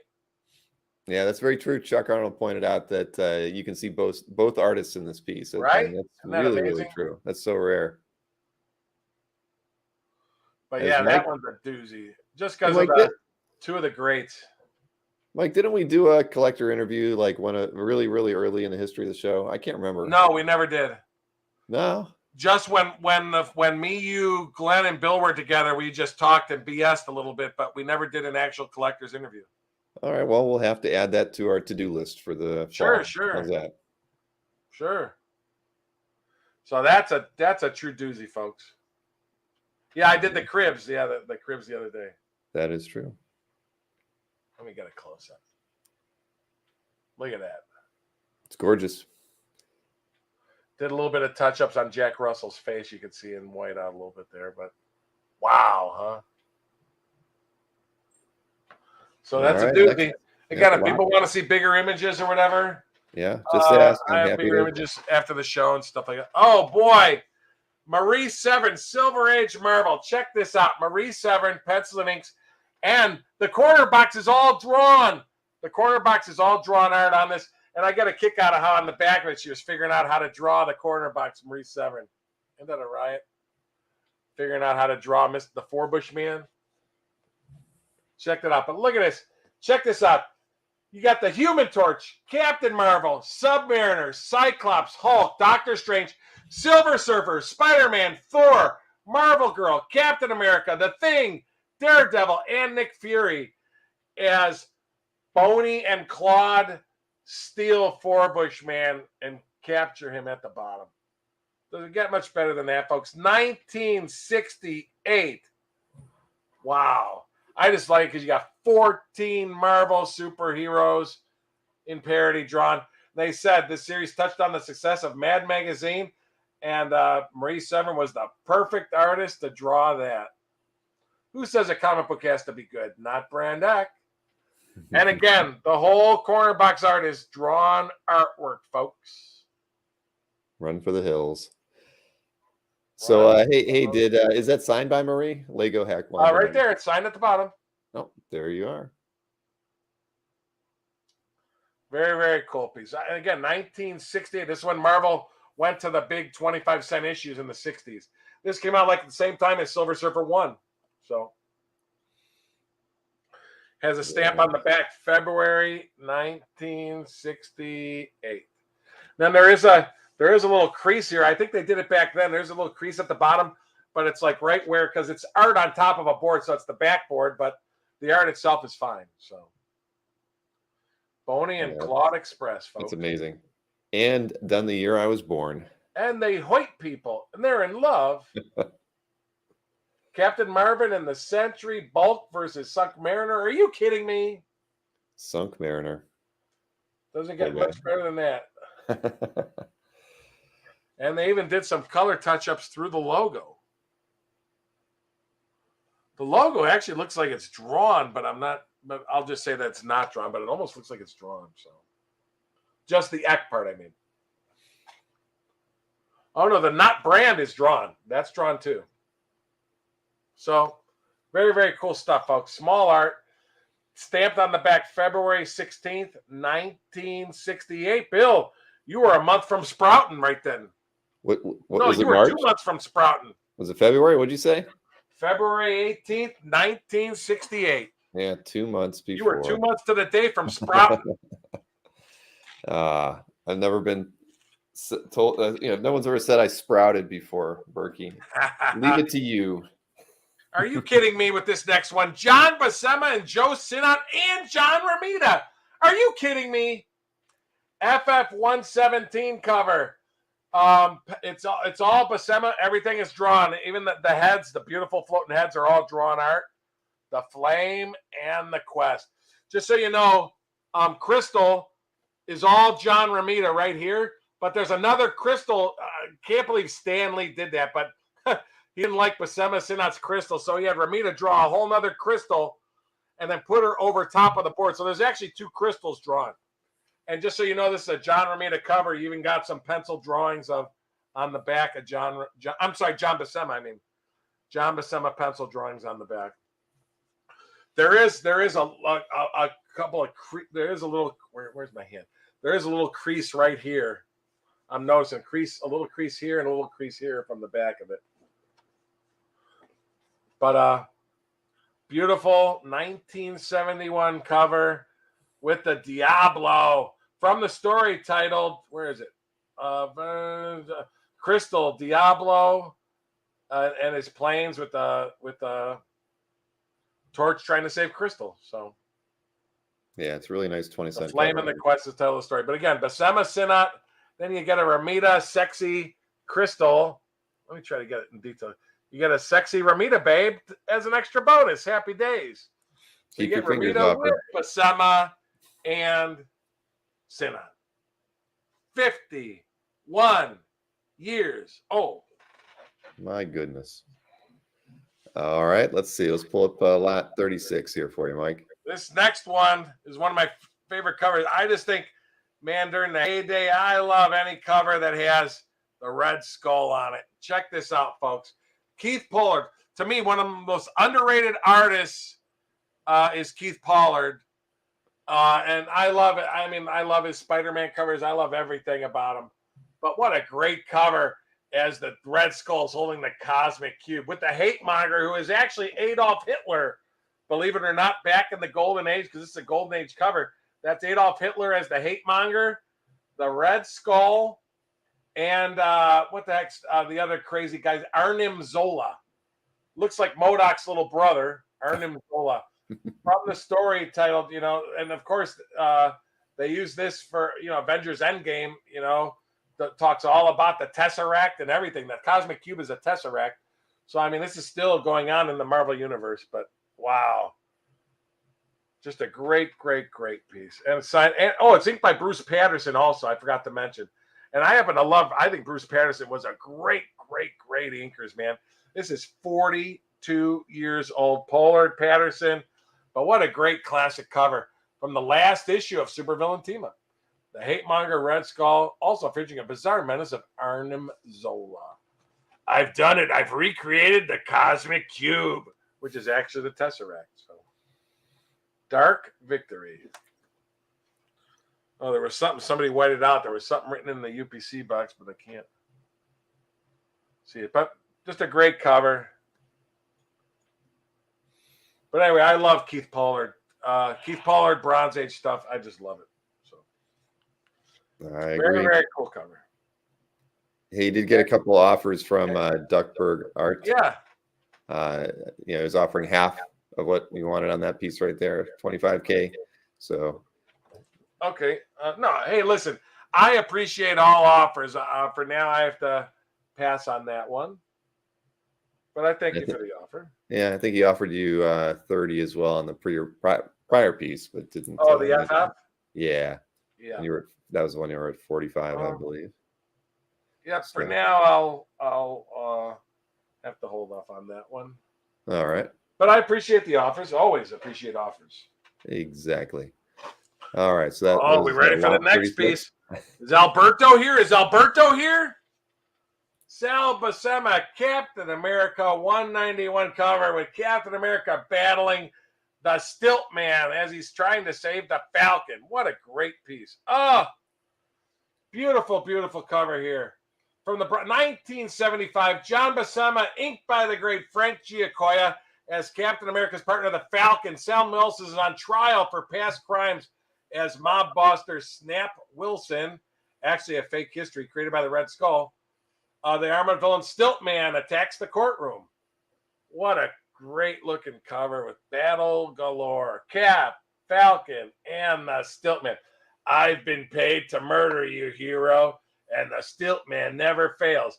There's always a first time, tall man, and this is it. The soul-searing sensation of the trial of the Falcon. OMG. Yeah, they were just talking about cool Sal in the chat, Mike, and then they were just talking about Sal in the chat while we were looking at it. And that's about Sal being about the between John and Sal, and which was better artists and kind of thoughts, but that's a great cover. Cool piece, right?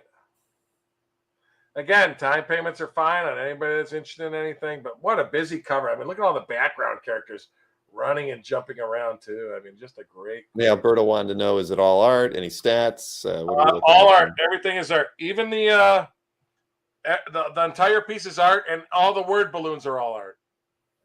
And those are original stats. The entire piece is all art. There's no stats of any kind. Even the word balloons are all drawn art. There's just that little bit of whiteout they did on the road here. That's whiteout right there. Other than that, the entire piece is all art.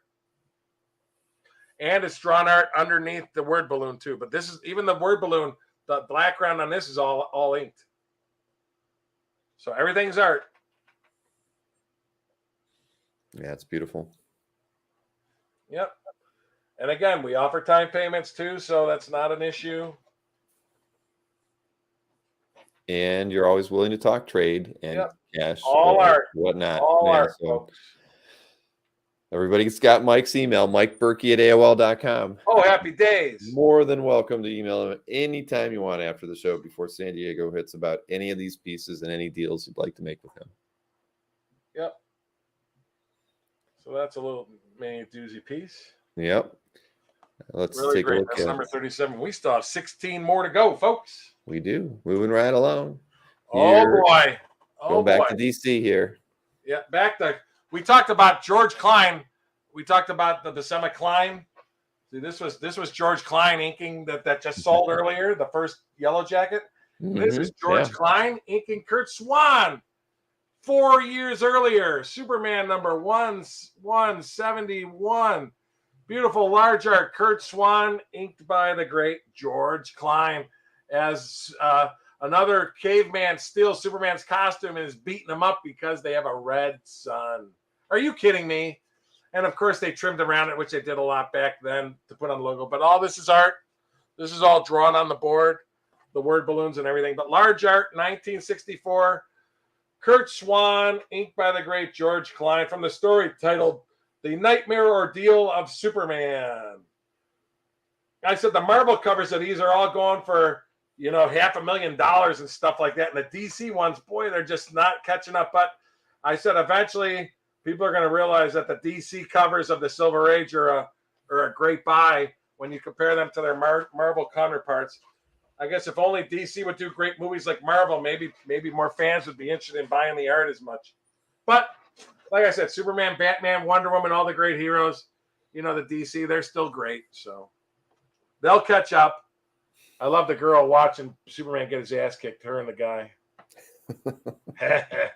Oh, and these guys. Superman getting his ass Like kicked. the Three Stooges over there. Yeah. Very funny. All right. Large That is a art. good one.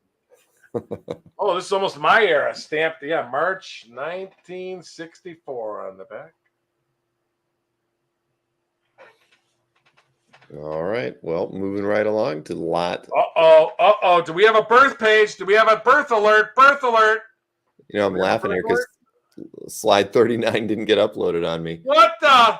I'm uploading it right here. I'll get it. No, wait, but it. 39 was, I had 39 as the Kurt Swan, so I don't know what you did. Maybe I messed something up. What do I got here? We should be on number 40, I think. I think we have a birth alert. Oh, that one. Okay, we'll do that. That's the one, yeah. Okay. Another Swan Klein Superman cover. Are you kidding me? Action 315 from 1964. They were on these kids were the same kids were on the Jim Mooney splash page from 1964 from 316. Here's them on 315. Ziggy and Zaggy. Yeah, I was just gonna say the Mischief Brothers. Ziggy and Zaggy. Okay, so beautiful. Where are we at here? Let's see. Okay, there we go. Oh, there we go. Okay, yeah. From the story, The Juvenile Delinquents from Alpha Centauri. Oh, this is their first appearance. And that's when they try to get their mother to marry Superman on the splash for the next issue. But yeah, Swan Klein again. Beautiful, beautiful. Look at the detail on Supes, too. I love the way Kurt Swan Klein. I know when I first got in the hobby, everybody talked about Swan Klein. If you want a Superman, it has to be Swan Klein. But beautiful large art, 1964. Yeah, dated March. Stamp March 20th, 64. What was the other one? Oh, that's from Action. Oh, and the other one was March 11th of 64. These both came out the same month. One was Action and one was Superman. How about that? March 11th and March 20th of 64 are the Comics Code stamps on the back. The large art, Ziggy and Zaggy getting that super criminal out of jail. And we got bricks.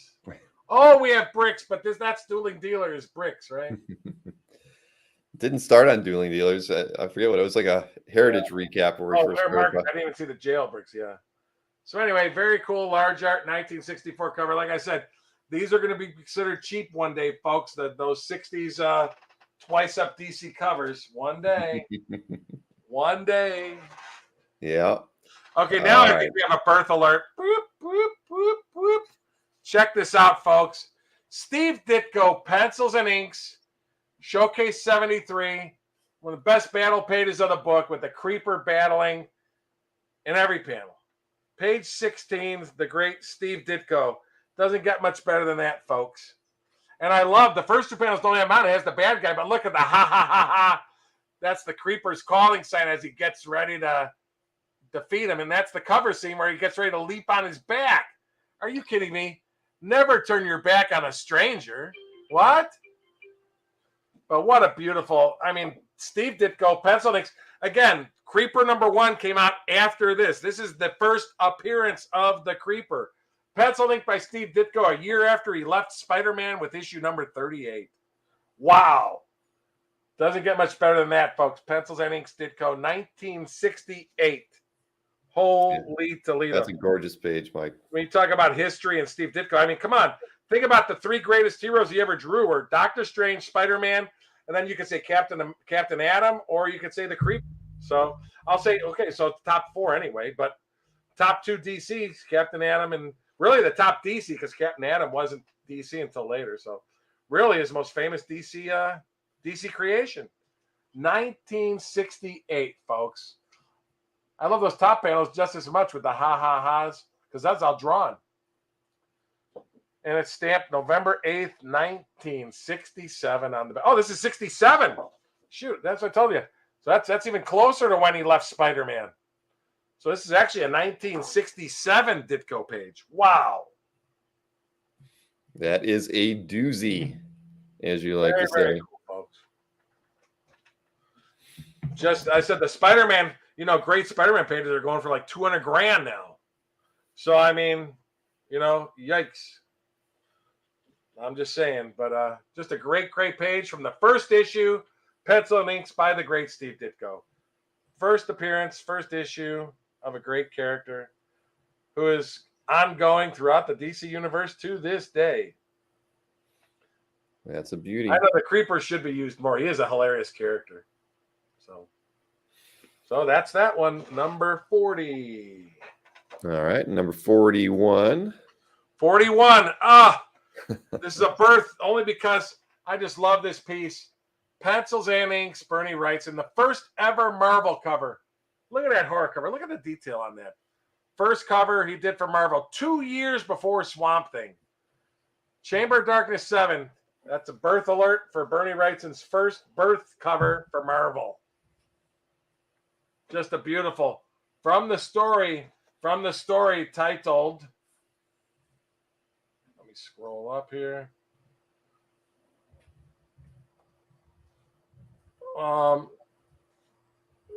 Night of the Gargoyle, fittingly enough. And there's 5 other gargoyles.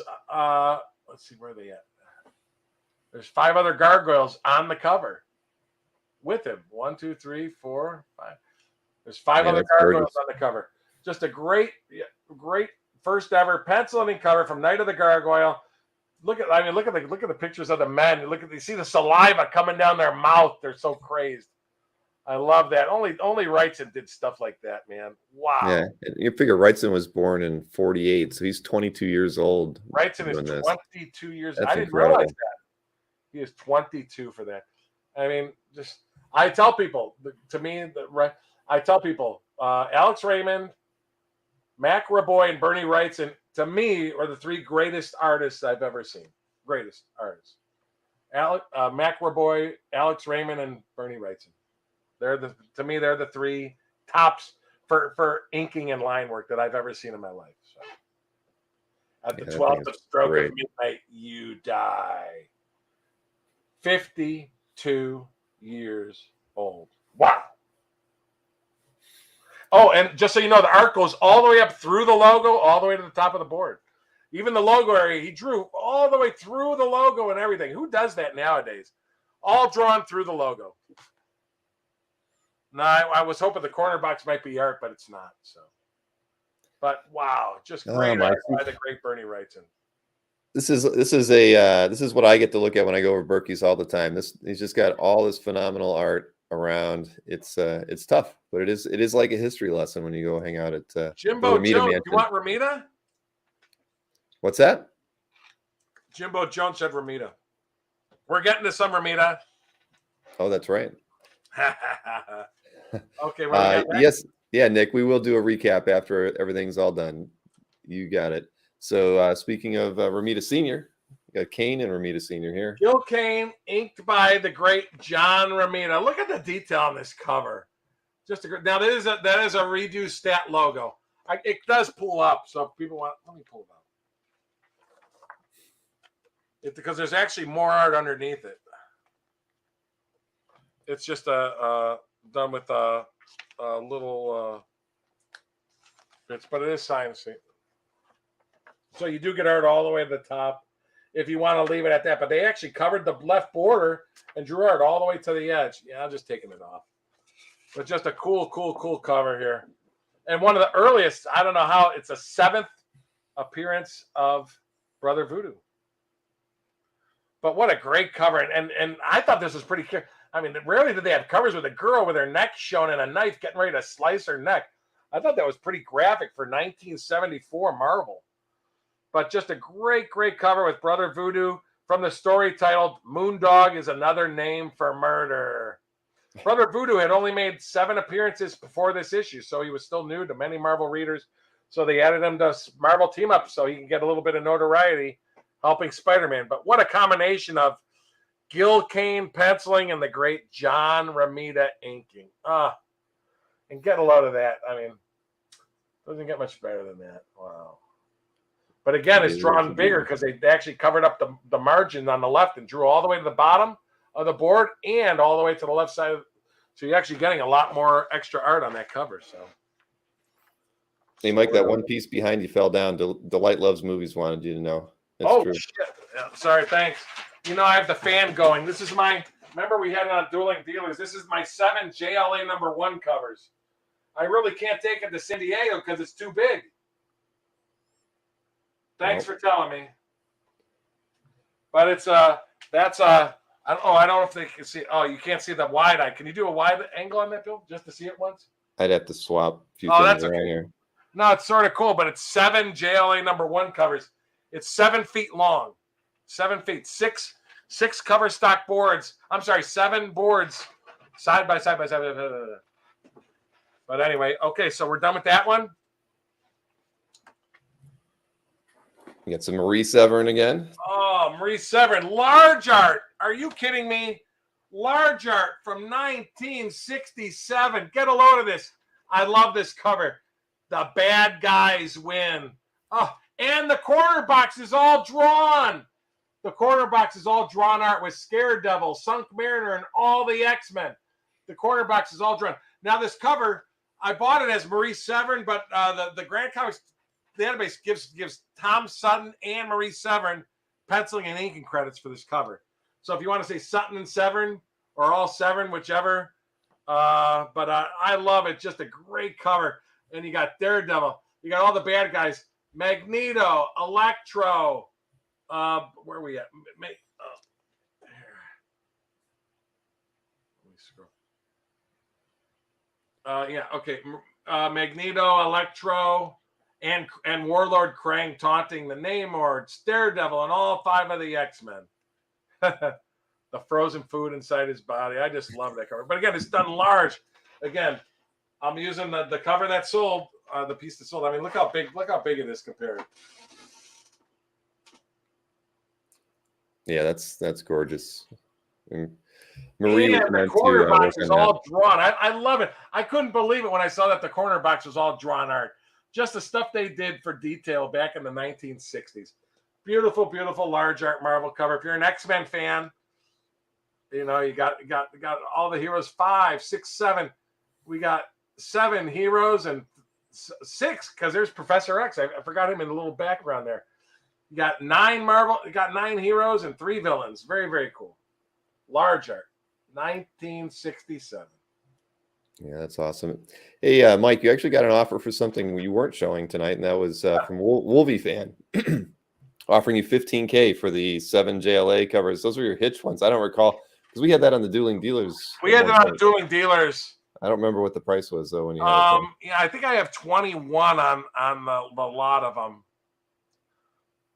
Wolvie, I'll tell you what. Just for the heck of it, because I want Bill to get commission. I'll meet you in the middle. I'm almost positive I have 21. I'll do 18 on it if it interests you. Let me just show it. Here, matter of fact, we're here selling art. Let me just show it real quick. You're not going to believe this, Bill.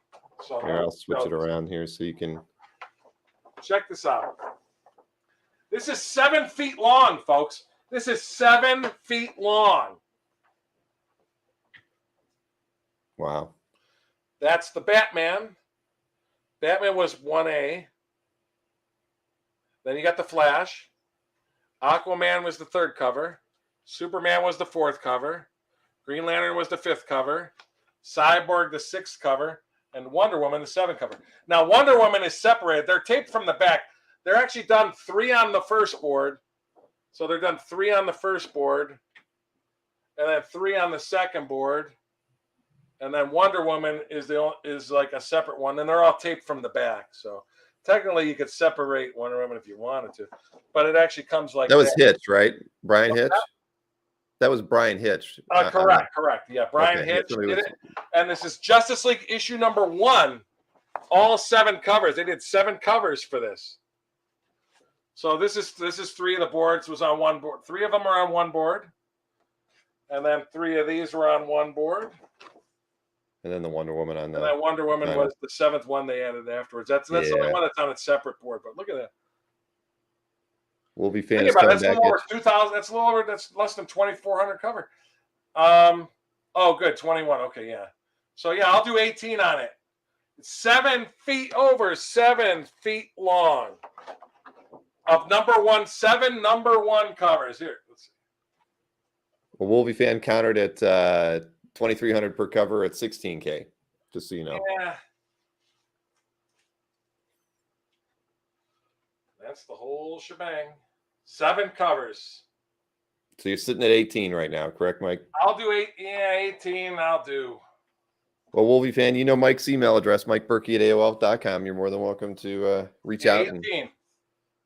keep things going. I mean, this wasn't a piece on the show tonight, but it is a very, the interconnecting covers. I know that that's kind of something I think that you like to have in your collection, Wolby. So that's a good one if you're looking for that.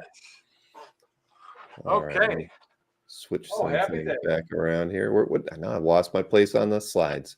Where were we at? We were at Marie going over to 7. 40. Oh, the Wally Wood cover. Yes. There we go.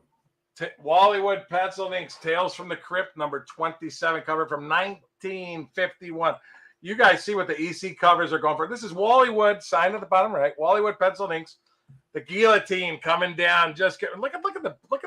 I want to see. Look at the faces of the people in the backgrounds that he drew back then. Isn't that amazing?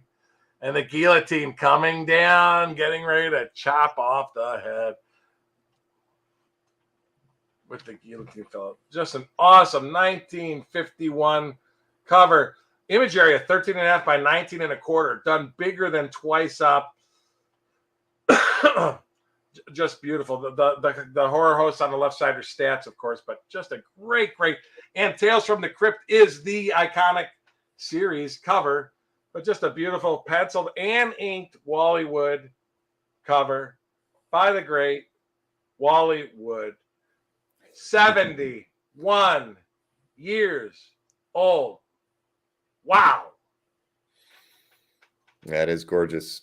And like Alberto said, we've hit the 6-figure mark now. Wow. And how many? And we got 8 more pieces to go. Yes, we do. 9. Well, yeah.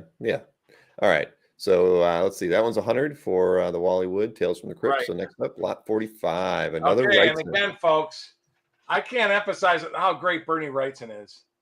Look at the detail, even just the skull guys on the sides and everything. Hey, Mike, one second. You're yes, the side heads on the prior piece were stat. Yeah. The cover, the stats are all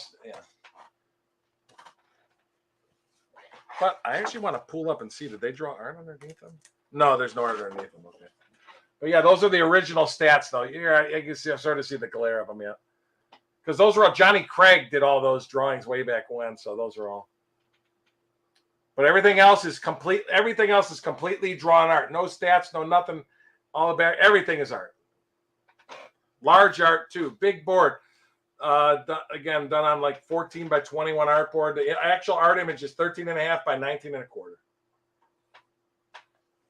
Thank you for that extra Yes. bit of information, Mr. Burkey. And again, the great Bernie Wrightson again. This is done just 6 months after he did Swamp Thing. Oh, gorgeous piece. Look at the zombies and the monsters. Look at the skulls even on the left side. Drawn all the way through to the top by the great, I said Bernie Wrightson. I don't know who did line work better. 72, which is the great year from him. But just a beautiful Gothic style. Let me And he's 24 years old right here. You know, that's just God, that's right. He was only 24 then, huh? Wow. Let's see. How's but the Master of the Macabre. I said to me, him and Graham Ingalls, I consider the two greatest horror artists in comics from the 50s. Then he took the mantle. But just beautiful detail. Beautiful detail. Let me see if I can. Yeah, look at that. Yeah, I love it. Love the way the cover was published as well. And even the way they'd handled the colors on the. Yeah, look at it. I said they made the zombies as ghosts. You see them in green again? Yeah, it's rare. Like 5 zombies, and we got 6 skulls on the left, and the crazy chubby guy. The story. Oddly enough, the story. I didn't read, but I remember this. The story is called "Rest in Peace." Yeah, the story is titled "Rest in Peace." As they're going to make that guy rest in peace. I don't know in peace, but he's going to rest. I agree with David Wetzel. Johnny Craig was pretty good too. Oh, I love Johnny Craig. He's one of the more underrated guys he did some of the most gory of the EC horror covers pre-code. Oh, his work phenomenal. But I've always thought about more line work and all that. I just love their line work on that stuff. Oh, pencils and inks, Steve Ditko. 9-panel page, Doctor Strange in all 9 panels. Are you kidding me? with Baron Mordo. Strange in the first panel. Strange in the second panel. Strange in the third panel. Oh, he gets trapped in a giant bottle. Mordo and Strange in the fourth. Mordo and Strange in the fifth. Mordo and Strange in the sixth. Strange in the seventh. Strange in the eighth. Strange captured in the ninth. Pencils and inks. Steve Ditko from just 2 issues after his origin in 115 and just his 7th book. So think about it. There was only basically 10 pages per book. So this is like the 70th page. If this were a regular comic book, this would have been Doctor Strange number 3, you know? Mm-hmm. But because he first appeared in Strange Tales 110, it would be issue 3 or issue 4. But if it was a full comic book, but every panel, pencil and inks, Ditko, Doctor Strange in every panel. Boy, oh boy, doesn't get much better than that. Yeah, that's a beautiful page. Pages. Yeah, I heard a rumor of a Spidey interior page today selling for $200,000. So Doctor Strange's were always harder to get than even Spider-Man. So, and Doctor Strange, the movies, everything going so well. I said, I just think these are just so rare. They're 5 times rarer than a Spidey page to find a Ditko Doctor Strange page. So there's just so few of them out there. Yeah. And he had some different inkers. Bell inked them a little bit and stuff. I think there's only like 3 or 4 total stories that Ditko penciled and inked himself that are even out there, and they're only 10-page stories, 10 or 12-page stories. So I'm just saying, it doesn't get much better than that, folks. That's all. Okay. Well, that's one I want to see if you don't sell it, Mike, in San Diego.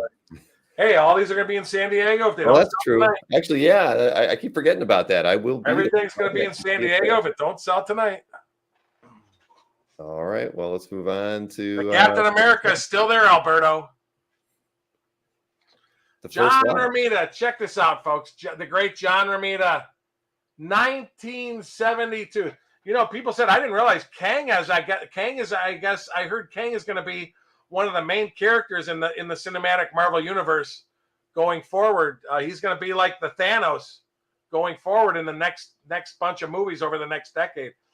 But from the first year, beautiful John Romita Spider-Man, John Romita Torch, and Kang.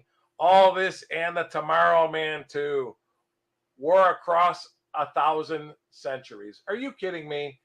Beautiful page. It's actually penciled by Romita, inked by Mike Esposito, which was the main team that started after Ditko in Spider-Man 39 to 41 and Spidey 50 through 55.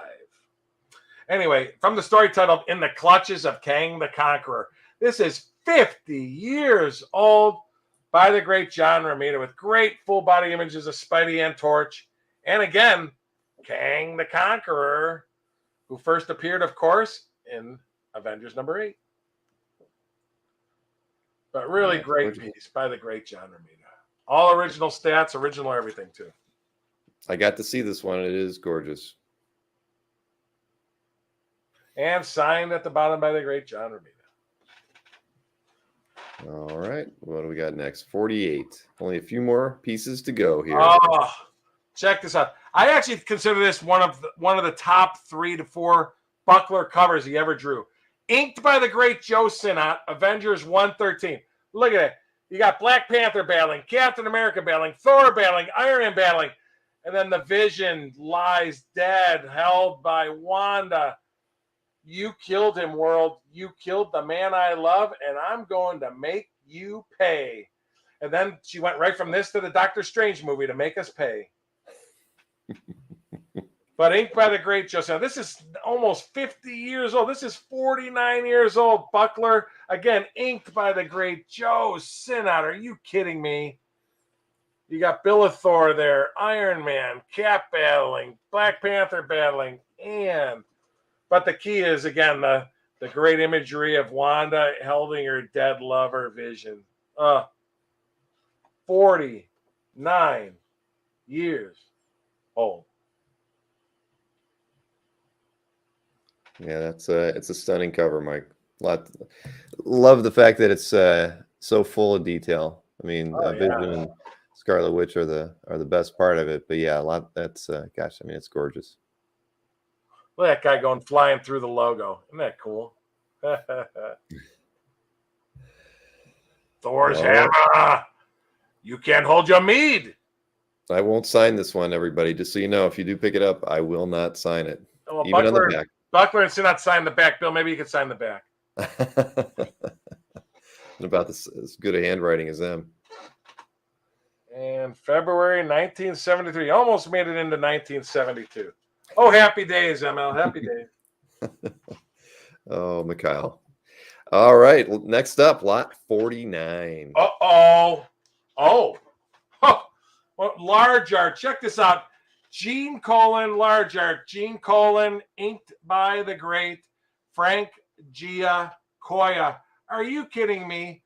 From 1967.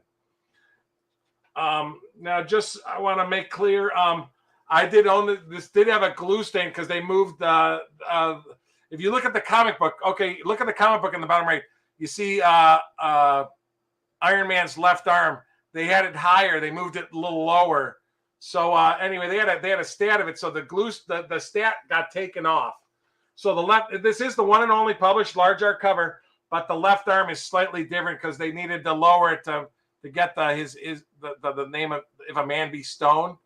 So they wanted to raise it up higher because they didn't like this open area right here, and they changed it and just moved his arm up to there. Whoopie-doo. But this was clean to get the glue stain off, and it looks absolutely professionally clean. Absolutely fantastic. The second appearance ever of the Gray Gargoyle. Let's see how smart our crack team in the comment section is. Tell me Gray Gargoyle's first appearance. Somebody in the comment section. Let's see how smart our group is. But this was Gray Gargoyle's second appearance. Gene Colan, inked by the great Frank Giacoia, from the story If a Man Be Stone. Just a great, great, great story. If a Man Be Stone, yeah. Drake Tungsten says Journey into Mystery. I was thinking Journey into Mystery. And that is correct. Yep. Okay, Drake, you get half of it, and then William Colosimo gets the other half. JIM 107. Very good, guys. Yeah, no, that's a beautiful Colan cover right there. I mean, that's gorgeous. But it's large art. Look how big. Like I said, I have to want to compare it just so you can see it compared to a regular page. How big these are. Look at that. Look how big he is now. Dynamic. Gene Colan set it up. Colan Giacoia, a great image. And that's Stillwell over there that just turned to stone over there. Stillwell, who's AIM agent. But the great Gargoyle looks great there. I never even know. I forgot his name. Paul Pierre Duval, who was the Gray Gargoyle. Oh, that's beautiful. Yeah, very, very cool. Just seeing how big, showing you how big it is. Where do you hide these when I'm over there? I don't know, Bill. They're around. Yeah.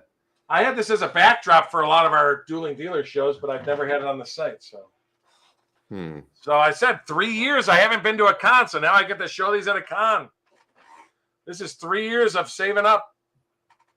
Oh, we're getting to the nitty gritty now. We're into the last 5 pieces. Only 4 more to go. Oh man, one of my favorite. Bill, do you have the other image that I sent you on this one? Because that, believe it or not, my first ever introduction into comics was this piece. Oh, you know what? I don't think I have that. Oh, that's okay. I sent it to you, but that's okay. But when Marvel did the Marvel pocketbooks in like 1977, 78, they reprinted FF 1 to 6, and they used this for the cover. And I got this at the grocery store. So, but if I get my right price, hey, I have stuff to buy too. So, but Kane, I consider this one of the greatest FF covers ever. Gil Kane, inked by Joe Sinnott. Look at that Doom. Zapping the torch and the Thing. To me, one of the greatest single images of the Thing. And I even love Reed all tied up coming back. Then, of course, Sue was taking care of Franklin, so Medusa was taking the place of Sue in this era. But man, just get a load of that. Doesn't get much better than that, folks. It just does not get much better than that. I always consider this one of the greatest FF covers ever. And again, I remember this because when I was reading FF 1 to 6, the first time I read FF 1 to 6, this is the cover to the pocketbooks that reprinted Kirby's FF 1 to 6. So again, it's mostly a showpiece, but if it sells, it sells, and if it doesn't, I get to still enjoy it. I mean, just look at Sinat's inking. I mean, just look at the rocks in his butt. I'm just saying, just the detail, man, the detail. And Doom, the detail, folks. That's all I keep saying is just the detail. There's covers, and then there's covers. Wow. And it's bigger. He drew it edge to edge. It's bigger, so they drew it edge to edge. The whole board is edge to edge, so it's actually the art image is over like 11 wide, whereas most covers were 10 wide. The stat flips up. The logo somebody made. I could pull it up. Yeah, I was just going to highlight that from Wes. So you. Yeah, it was on acetate. So here you go.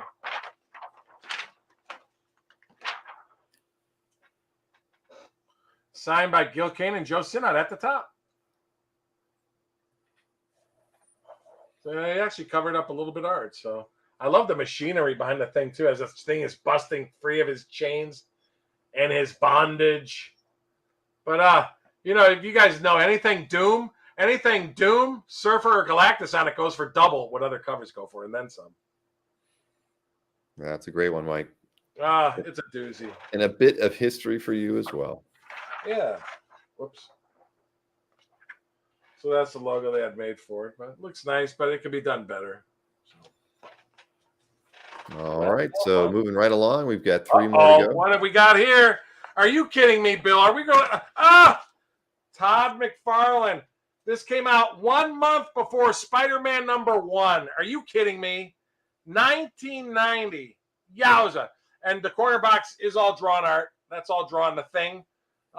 Because remember, they had to put the Beast. They had to put a UPC over top of him, so somebody smartly had to take it off over time.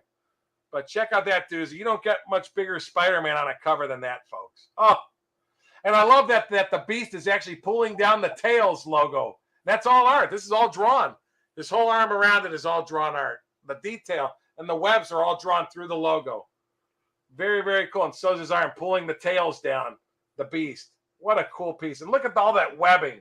Are you kidding me? And signed Todd McFarlane, and he drew an extra spider at the bottom. But wowza, folks, huh? No, it's really cool, Mike. Man. And I have seen this one here, guys. Wow. Dinesh is in the audience. He's offered you $150,000. I appreciate it, Dinesh, but I'll show it to you when we get to San Diego. If we're still going out to dinner on Tuesday. Nice offer, Dinesh. Thank you. Yes. But just a beautiful, beautiful, beautiful piece. Yeah, no, that one. Really again, these will all be in San Diego. I don't get there till Thursday, though. Uh-oh, Bill. Uh-oh. All the good art will be gone by the time I get there. No. For what it's worth, this cover originally sold for 400. Wait, let me get that right. 450. Yep. The original buyer. When McFarlane first sold it, isn't that funny? It's hard to imagine. Yep. All right. Well, you'll see that one in San Diego, I imagine, everybody who's going. How many pieces left do we got? We only got 2 more to go, Mike. 2 left. Okay. Oh, wait till the last one. Okay. Yeah, and of course, I've shown this a few times, but my Spider-Man 51 cover, I'm going to take to San Diego. Very, very cool. I like it almost if you lift up. Now, of course, they have these are the originals, but 55. They have stats on the eyes. And if you lift up, I like it. You get to see the whole head all the way to the top. And then, of course, Romita pencil, detailed blue pencil, both of the Spideys.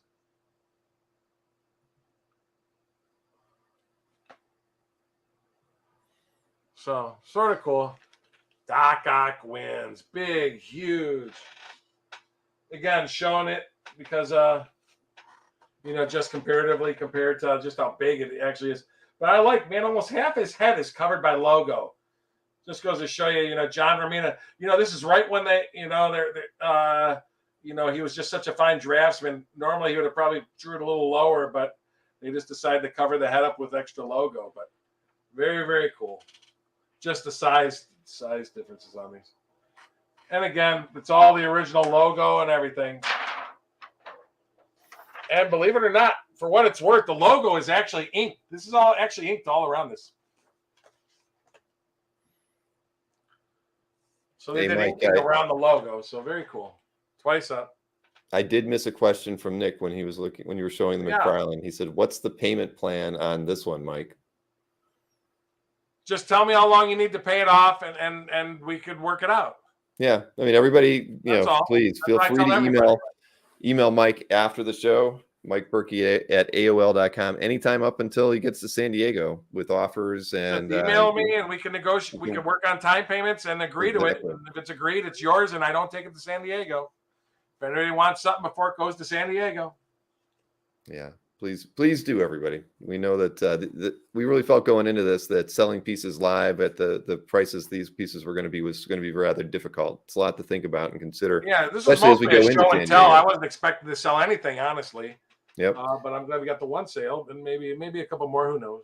That is very true. So feel free to hit Mike up, ask him anything you like after the show. So we only have one more piece to look at. One more piece, Bill. You got to do a drum roll, Bill. Do a drum roll. I don't have a drum roll here for you, buddy. All right, that's going to be a meme, everybody. All right, there it is. Kirby Sinnott, one of the greatest Doom covers ever. FF84. Yeah, that thing is killer. It really is. I hope I get to see this before you sell it. The name is Doom. Get a load of that. Yeah, that is so clean. Look at Sinnott's inking. Look how he did the brick. I mean, look how he did the castle. Drawing it all the way up through. That's just amazing to me. Yeah, unbelievable, huh? And Doom. Doom hovering over Latveria. As the FF strolled down, look at all the people in the cheering him on and everything.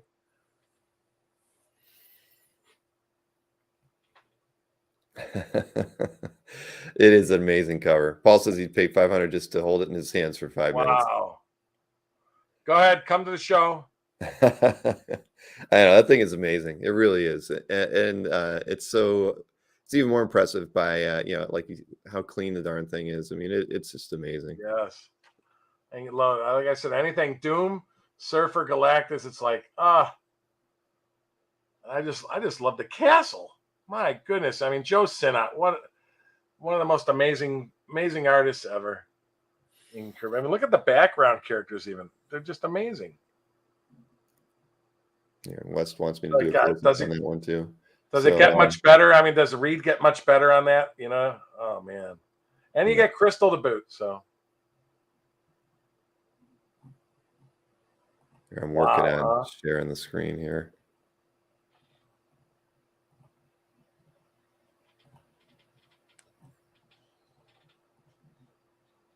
Yeah. Oh, yeah. Make it bigger. You can do full screen if you want, Bill. Go ahead. Yeah.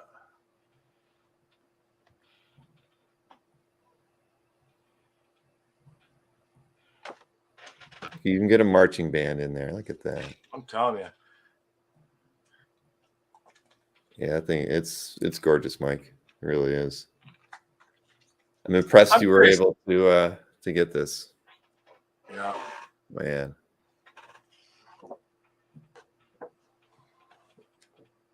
Yeah, that's perfect. See, I think it looks. I don't know. I think that. Now that detail does it look better if I go full screen, hold up to the camera. I almost think mine is a little bit more detailed. I don't know. I mean, this is probably. I was just curious. Yeah. I think this is probably the one that we're looking at here is probably going to be better because yours is a little darker. Oh, okay. But yeah, I mean, it's okay. It's great either way. But it is cut at the top just because they put it onto another. The scene is on another board, behind it. So. Right. Yeah. October 10th, 1968 on the back. The name is Doom. Well, I'm looking forward to seeing that one in San Diego. Yeah. No, that's gorgeous. Wow. Mike. You always bring the good stuff. Well, for this, I figured, why just show it in San Diego when people can see it before? Even just seeing it. Like I said, this is mostly just a show and tell. But hey, if something can be done, and that is regular size art, right, Marcus? Yeah, regular size art. Yeah. Yep. I believe 72. I think is the last large art cover of FF. 72. Yeah, well, that is a perfect piece to add to somebody's collection if they can afford it. I mean, what more would you wouldn't need another Kirby piece after you got that one. Yeah. Now, are we still going through everything again, Bill? Yeah, we'll go through it pretty quick, Mike, just to remind everybody. Okay, no problem. I just didn't know. I think I stacked it right. What's Bill Johnson reaching? Yeah. If anything against you, Bill, just let me know. Yeah. No, it worked out really well. So yeah, we'll just go through the 52 pieces that didn't sell really quickly, just to remind everybody. And then, like we said, we encourage you to contact Mike at MikeBurkey@AOL.com if you want to chat, try to work out any deals with him, whether it's all cash trade, all trade.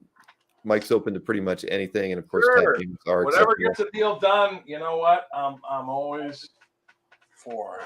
Let's see. That is very, very true. Nobody wheels and deals quite like the Romita man. Yes, always your friendly neighborhood. That's right. And you should give tours of the Romita Mansion one day, Mike. Oh, no, for sure. I said, no, the toy room next door and everything. People saw it on the cribs. I'd love to do that. Yeah, I had a lot of people message me afterwards that said I should have walked slower through the toys because they wanted to see I saw that too. Yeah. But maybe we could do maybe that sometime. Well, yeah, I was thinking one we could day. Do that if we do a regular show, one of your shows. Yeah, or if we could shoot another Calf Cribs just looking at the toys for the people who are really interested in that, and just do the toy room. Do 10 minutes in the toy room. No, do it slowly each row. That sounds smart. Yep. All right. Any fireworks left over? Oh, I am going to show one piece just for the heck of it. It's so big, I didn't have it. Yeah, but this is one of my. I was going to put it on our show tonight, but Bill, it was so big, I didn't really have a scan of it. But I consider this.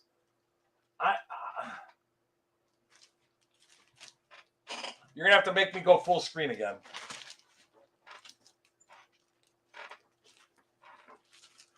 Check this out. Yeah. This is over 3.5 feet long. All right, we'll start. Okay, let's start over here. Okay, so you got just artist Martin Grime got this. Rich Buckler and Brett Breeding did some of the JLA characters.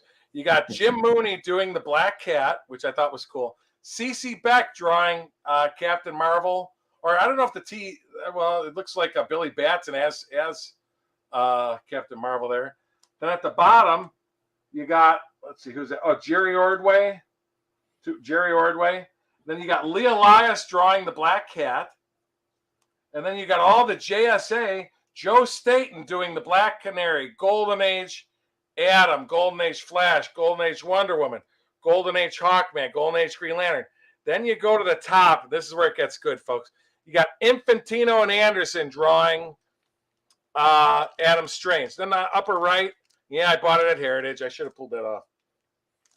That's the bag it came in. But Super Bunny. But at the bottom right, there is where you got John Romita drawing the Golden Age Daredevil. Then you got Fred Kita doing this Western fellow who I'm not sure who he is. But Frank Miller drawing Daredevil. Bernie Wrightson doing Swamp Thing. And Steve Ditko doing a fully finished and signing the Blue Beetle. I mean, to me, if there was a S, he signed it S Ditko, he wouldn't do his whole name, but it's signed by him. But Miller and Palmer did the Daredevil. Wrightson there is signed at the bottom. Wrightson and Len Wein. And look at that Swamp Thing. But I mean, listen, I'm just telling you, the Blue Beetle alone would go for $25,000 if that was separate, probably. But what a great piece. Believe it or not, I bought this in like 2009. I bought this in 2009 from Heritage. And then 3 years later, I sold it to a guy. Offered me like more than twice what I paid for it. And then it was put in Heritage again, and I bought it back. So, hey, Mike. I just thought, what a cool piece of history. Hey, Chris Snork said that we need to crowdsource you a comfier chair. I have always felt that Mike's chair is on life support, everybody. and he will not get a new chair because this one's too. Oh yeah, and look, this even broke off. I'm so bummed because it falls off. It's sheared off the thing. I like the chair. He's so got no armrest. Everybody. I put a pillow behind it and it keeps my back straight. Hey, Wayne wanted to know what the is that a Vampirella? What the Vampirella piece is behind you? I think. Okay, let me show it. I was going to have that on the show too, but I didn't have time to take a picture of it, so I didn't put it on the show. Janaea Couffet. I have a bunch of Couffet paintings. This is a Couffet. This is gorgeous. Couffet did let me show you. Let me set that there. Couffet did this huge Vampirella. I'm not, he's a fantasy artist. I'm not sure, he's like Vargas. I'm not sure if people know who Couffet is. But I have 3 or 4. Wait, do I have the other ones? Hey, Mike, you did get an offer from Fish on the Marvel Team Up 17 cover. And the Marvel Team Up 10, you mean? Is that what it was? I'm sorry, I have to highlight it here. But he was offering 35, and I don't have my list up in front of me on what your price was. Marvel Team Up 17. Yeah, no. It was the 10 cover, so I can't do that. But anyway, this one is $6,000 if somebody's interested. It's a gorgeous cafe. Okay. Fish, you can always shoot Mike an email, of course. I wish there was a way to. Yeah, you can't. Yeah. We see it. Huge. He says it was 17. Again, my list isn't in front of me. No, the team up cover was 10. The issue 10. All right. But and what's the Superman cover behind you? Everybody wants to know. We're not even going to get to the recap here, Mike. Again, I was going to have this on the show. This is Fred Ray. Fred Ray did the original. This is $15,000. It's huge. Fred Ray was the original artist that drew the cover in 1942, and it's signed right here at the bottom. Fred Ray. Beautiful, $15,000, but it's huge. I think it's like 15 by 22, something like that. Let's see. But yeah, they're all for sale. I was going to put these on the show too, but I didn't have scans, so I figured, oh no, it's 19. Shit. 19 by 25 inches. What a great cover too. And he's the actual guy that drew the cover in 1942. Beautiful. Fred Ray recreation. I actually have 18 on it, but I'll do $15,000 on it. This was too big for me to take to San Diego, so I said I'm leaving it here because all my art got sent to San Diego earlier today. Other than the stuff I'm carrying on the plane, which is the stuff I'm showing today. So yeah, so that's the Brother Voodoo. If the Brother Voodoo cover was the one he was talking about, that was cover 24. Oh, that was number 24. Yeah, that was 75. Sorry, Yep. I appreciate the offer. Yep. Hey, somebody asked if the Couffet was published or not?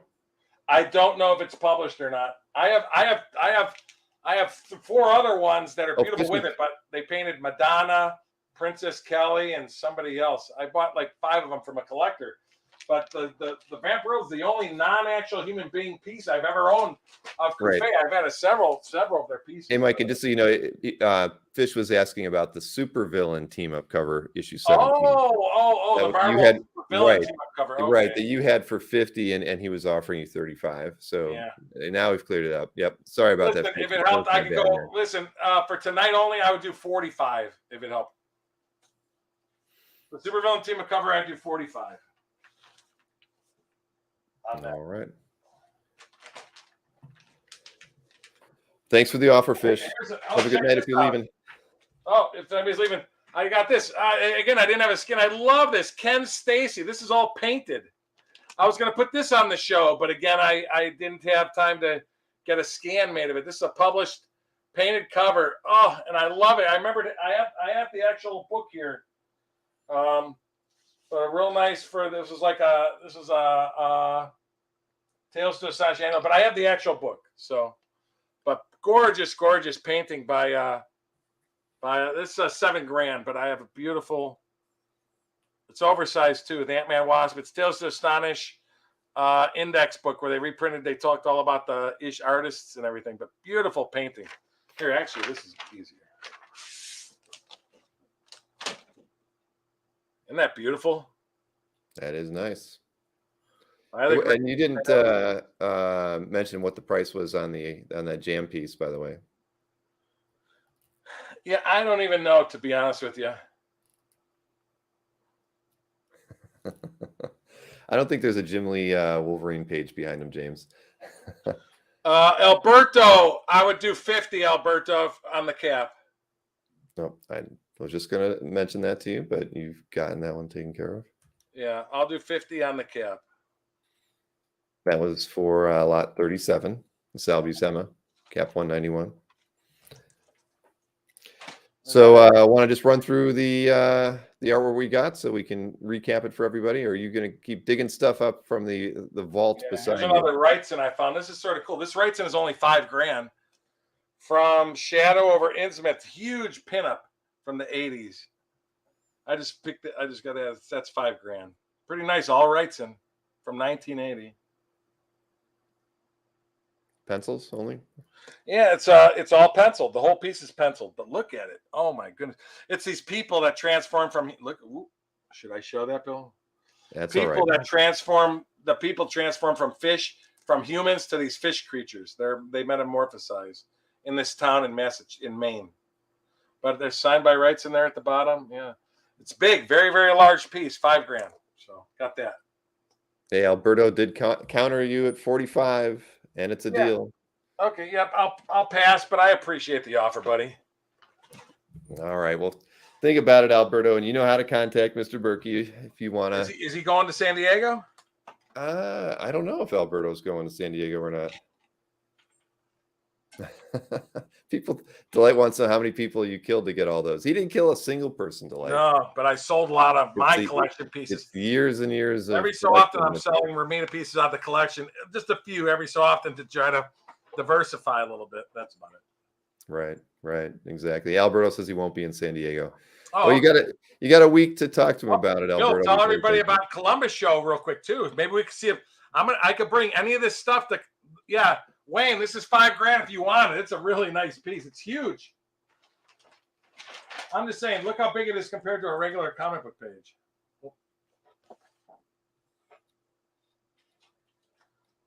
For a movie and a graphic novel. So it is huge. It's gorgeous. $5,000. Not on the website or anything. I just didn't have time to take a picture of it. Yeah, Mike. Josh. What's that? Joshua Ginsburg made a cute joke. I see that. I do see that. Peter Rowe is offering you $7,500 on your lot 11 Joe Kubert Hawkman piece. Yeah. I think you haven't swung back to it. I have 85 on it. Listen, if you can go 8, Peter, I'll do 8. All right. So why don't we do the recap? That way we can. Let's go. Yeah. Go ahead, Bill. I'm ready. That way we can get through 15 seconds or whatever. I can go real quick. I have everything in. I will not be at Terrificon. I will be sitting at home trying to sell you artwork from my computer. I honestly hate doing conventions. So, I mean, I'm going to start waning. I'm thinking about not stopping doing San Diego in a little while in New York. I just like selling from home. It's just so much easier and less stress. People always tell me, "Oh, you're going to San Diego next week. Must be the greatest week of the year." San Diego's there's 52 weeks in a year. It's my worst week of the year because I'm so nervous, worried about getting stuff ready, getting stuff stolen off the table. My stress level is like 110% the week before and week of San Diego. I hate doing the cons because I'm always worried about getting stuff stolen. But I like just selling from the comfort of my home. So I'm going to stop doing cons in the next couple of years, but that's for another day. But you've got the live streams with me, Mike. So yeah, I said I'll fly to Florida and sell with Bill down in Florida. There you go, Peter. I think when he said okay, does that mean I think Peter's accepting the $8,000 counter offer? But here, let me pull it out. If Peter could confirm, I think it's a great piece, Peter. Honest to God. Yeah, he did. Okay, $8,000, it's yours. Yeah, honestly, Peter, I don't. Nobody will have a page like this for under $10,000 ever again. I don't believe so. No, I mean, I really meant it when I said this was probably my favorite piece in the set that you brought tonight. It's just stunning. And pre-Hawkman one, and it's by Joe Kubert, who actually drew the first Silver Age Hawkman and one of the earliest. He was drawing the Golden Age Hawkman in the 40s, for crying out loud. Yeah. But that's a doozy piece. I mean, just for pure Kubert Hawkman. So congrats, that's yours. All right, fantastic. Now so we've got two pieces out of the recap that we don't have to talk about here. Yes. Now we know the first slide is the only one I screwed up, and that was the that one cap page. This one says Jack Kirby Commandy when it was actually Jack. Yeah, that's Kirby okay. Cap. Oh, but you got the right piece up. Yeah, this is just 3,400, folks. I mean, technically, you know what? I'll do tiny. I want to take it. I'll do 3,300. So again, Steve Rogers is in every panel with these crazy guys screwing around with them, and then he smashes the ball in the guy's chest after they were making fun of Steve Rogers. But I love it. That's classic Kirby there. Steve Rogers going like, okay, they want to make fun of me on the beach. Ha, ha, ha, Jake's garage. No, Let me slam it back into you, Jake's garage. So 3,300 I can do on that. All right, and so the next piece is the Commandy. Oh, nice piece. Listen, on the lesser stuff, a lot of the stuff I don't want to give discounts until this con. But anyway, I'll do $4,000 on this. I think this is a great page. Commandy in every panel with Ben Boxer and a Renzi at the bottom. So just a really cool Kirby. And this isn't Kirby D. Bruce Berry. This is Kirby Royer. And it's issue 8 from the first year. I mean, again, I don't think anybody else is going to have comparable pages for that price. So tonight only $4,000 if somebody wants it. All right, so 4 for that one. Next up is the Sikowski JLA 24 page. Let's see, the JLA. I have $5,000 on it. Green Lantern is battling in every panel. Justice League 24, Mike Sikowski. I don't know. I could do I would do $47.50. But again, after tonight, I'm keeping my prices for the con. So these are just tonight prices. So right, $47.50. Green Lantern using his power ring first panel, his hand in the second panel. He's in the third panel. He's in the fourth panel there using it, and big shot at him in the fifth panel. And they even colored his body in green, which I thought was sort of cool. $47.50. So. All right. Next up, lot 4. That was the Jack Kirby Journey into Mystery 109 backstory page with Thor in 3 out of 4 panels. He's in 3 panels now. He is small. I know that, but the price right. I would do $4,700. So Kirby Coletta, large art, 1964. Thor throwing the hammer, $4,700. So. All right. And oversized. And large art, May 15th, 1964. Yep. All right. Next up, Kirby again. I love that. Yeah, again, I'll do 5,400. I love this again from the first year. Has the entire team of the Forever People on it. And again, this isn't Kirby Coletta. Coletta did some of the later ones. This is Kirby Royer, which is a big deal. 1971 from the first year of the book. That is a nice one. Tatiana, I have a Kirby Coletta actually. If I can get an upgrade, I would. I like my page better than that one, but that's a cool one because it is oversized. My page is not. So. Oh, and you got your other one from me. You're talking about Thor? Yeah. You got the other one from me, didn't you? That one I got from Anthony actually. Anthony? Okay. I thought you got a Kirby Thor from me, but maybe I'm trying. Yeah. All right. So next up, lot 6, the Kane Giella. The Kane Giella. Like I said, I'll do 5,800. But like I said, these are all going to the con. So, but first appearance of the Shark, and the top 4 panels are all battle with Green Lantern and the Shark battling. And at the bottom, you get Pie Face, Carol Ferris, and Green Lantern's Green Lantern's other friend. I forgot her name. Terza, is it? I think. Not sure. Her name is I forgot the Turga. I said Terza. Okay, Turga. So that's that one. All right. Next after that is the Infantino. Oh, the Infantino one. Ooh. Yeah, that's a beauty. Again, I can knock like $200 off. I'll do $6,250. Infantino Giella flash pages are like the hardest stuff to find of the DC Silver Age. Infantino Flash, I find out, is the hardest stuff and the most sought after. When you consider the second tier guys, like when you consider the Superman, Green Lantern, and all that, the Flash, Infantino Flash, twice up. And you get an interesting little, I think that's Infantino pencils on the back drawing something. Yeah, I think Michael Finn said definitely it was Infantino pencils. Yeah. All right, so let's see. Lot Very, very 8. cool. Frank Cho. Frank Cho, just I'd do $7,000 on this. So beautiful Harley Quinn. The unpublished cover looks almost identical. You see the published cover there from the Rebirth storyline. $7,000 I'd do. It's large. It's drawn 14 by 21 inches. Beautiful piece. Harley Quinn as the sexy, sexy witch, riding her hammer as a broom. How about that, huh? With bats and cats. And no elephants. All right, so you're at 7,000 for your lot 8. Yep. Next up is that Challenges of the Unknown page. I would do like 7,800 on it. Yep. Very cool. Again, Dead Man is penciled and inked by the great Neal Adams. And then the rest of the page is Tuska. So, but you're getting Neal Adams on the splash drawing the Dead Man, which is the most important part of the page, of course. So, and all the wording is drawn. So, 7,800. All right, lot 10. The Steve Ditko, I would do 8,200 on it. Large art, does have a little crease in the center, as I mentioned before, but just a great cover. I love the ghost, the green ghost on the published book. Twice Up, 1972. Beautiful Twice Up, Steve Ditko, pencil and ink, Charlton horror cover. In the graveyard yet for the more macabre. Very, very cool there, folks. Very, very cool. And this is the one that went. So next up is the Jimmy Olsen, Sprang Burnley from 1958, Mike. Right here, Sprang Burnley. I mean, what are the odds? That's the oldest piece we have tonight. Very, very cool. From 1958. I love the Superman. Let's see. I would do 8,500 on it. So again, Superman all throughout the bottom and everything, and Superman carrying a whole train at the top. The Man of Steel.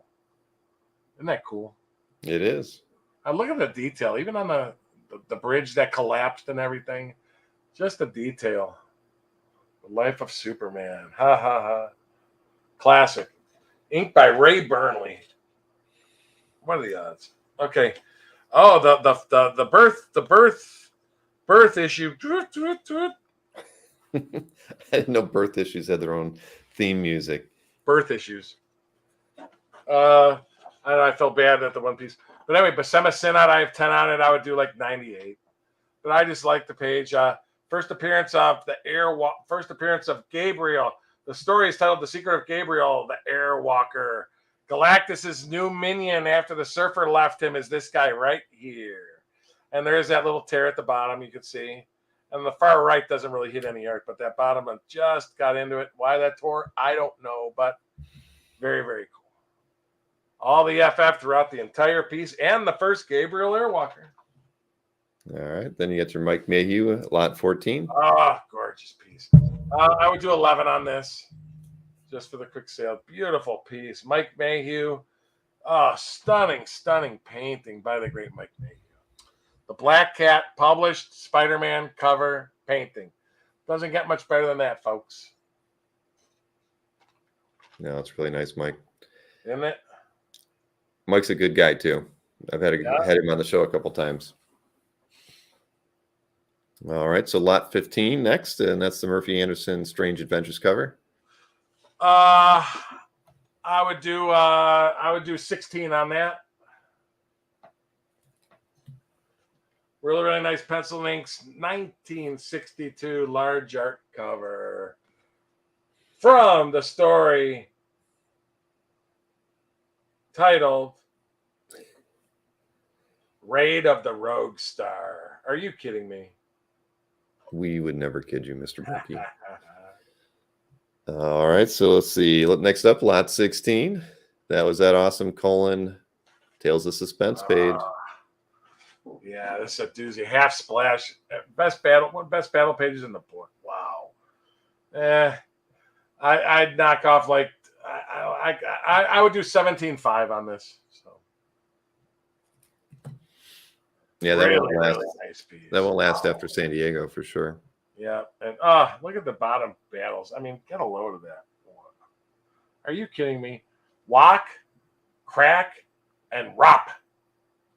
As Iron Man beats them all up. Then a big shot of him. Raka, raka, raka as they shoot his armor. Raka, paka. Oh, paka, paka. I thought it said raka, raka. Was that Abel's inks? Yeah. Gene Colan ink by Jack Abel. Oh. Thank you for that, Ray. Yes, Ray, thanks.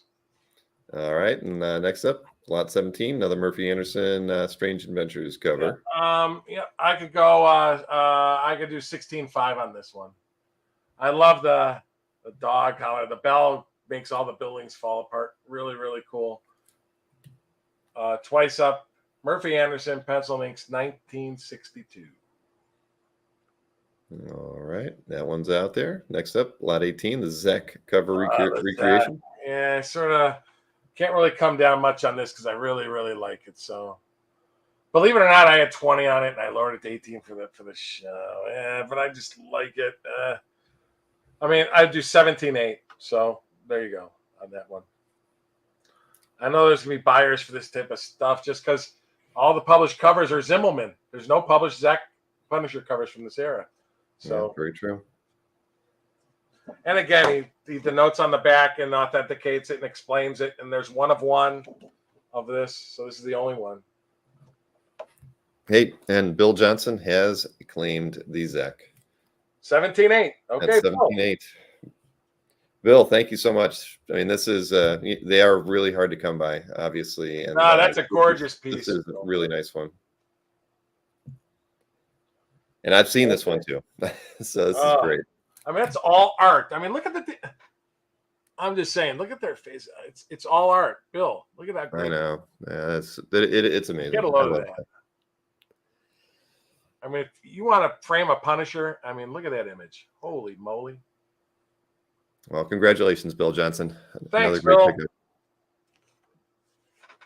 Yeah, I'll separate that one. Great. All right, so moving over to Lot 19 now. That was the that large splash page, title page from. Just for the heck of it, I would go 18 on this one. Believe it or not, I had just sold for 15,000. I just sold the Hawkman 9 splash, and he's very small on it. I sold it for 15. Hawkman 9. This predates Hawkman number 1 by 2 months. Mystery in Space 89, and you get a huge Hawkman. So Murphy Anderson pencil inks 1963. All this is drawn, and this is all art. The heads are all art. Everything, all art. I'll put a skull on him. We'll say Ghost Rider can come. Never mind. Maybe that's Johnny Blaze crossing over 10 years earlier. Right. So 18's the price on this one, right, Mike? 18 on this one. Matter of fact, I would do 17.5. 17.5. All right. But I sold the Hawkman 9 splash on my site for 15, and you could look at it, and this is twice as good. All right. So next up, Lot 20. Neal Adams student. Yeah. I would do 18 on this. I just like it. This is just, to me, this is so remembered.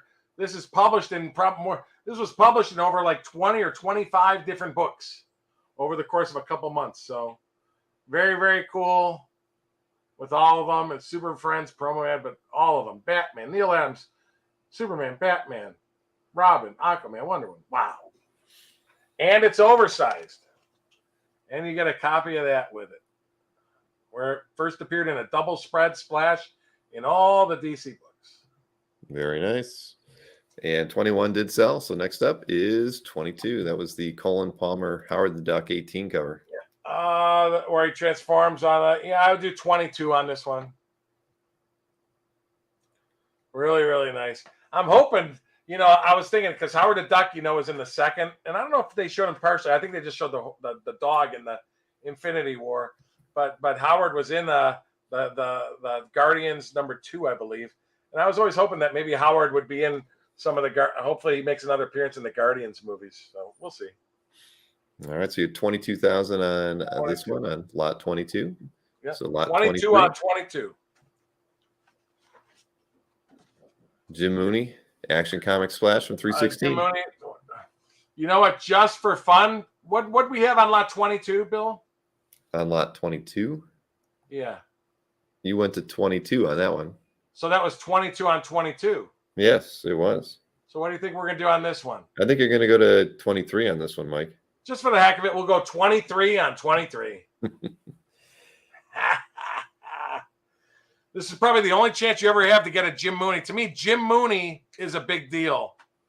And Jim Mooney DC art is almost non-existent.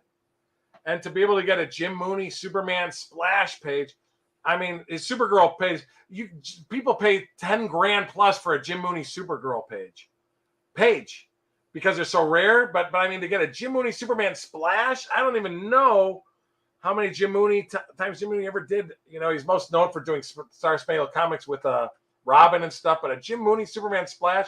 And to me, one of the greatest Spider-Man inkers of all time, Jim Mooney started drawing comic books in 1941. I remember us talking about it, but to get a Jim Mooney DC splash page, Silver splash page is like, to me, almost unheard of. I don't know of any collectors that even own one. So I just thought this would be so cool to the collector that says, wow, Jim Mooney Superman, let's do it. So I'm lowering it $2 grand, 23. 23 on 23. Are you going to go 24 on 24, Mike? We will go 24 on 24. No white out on this one. How about that? 3 in a row, huh? Paul Pope published Batman Chronicles. No white out on this piece at all, folks. 24. No white out at all on it.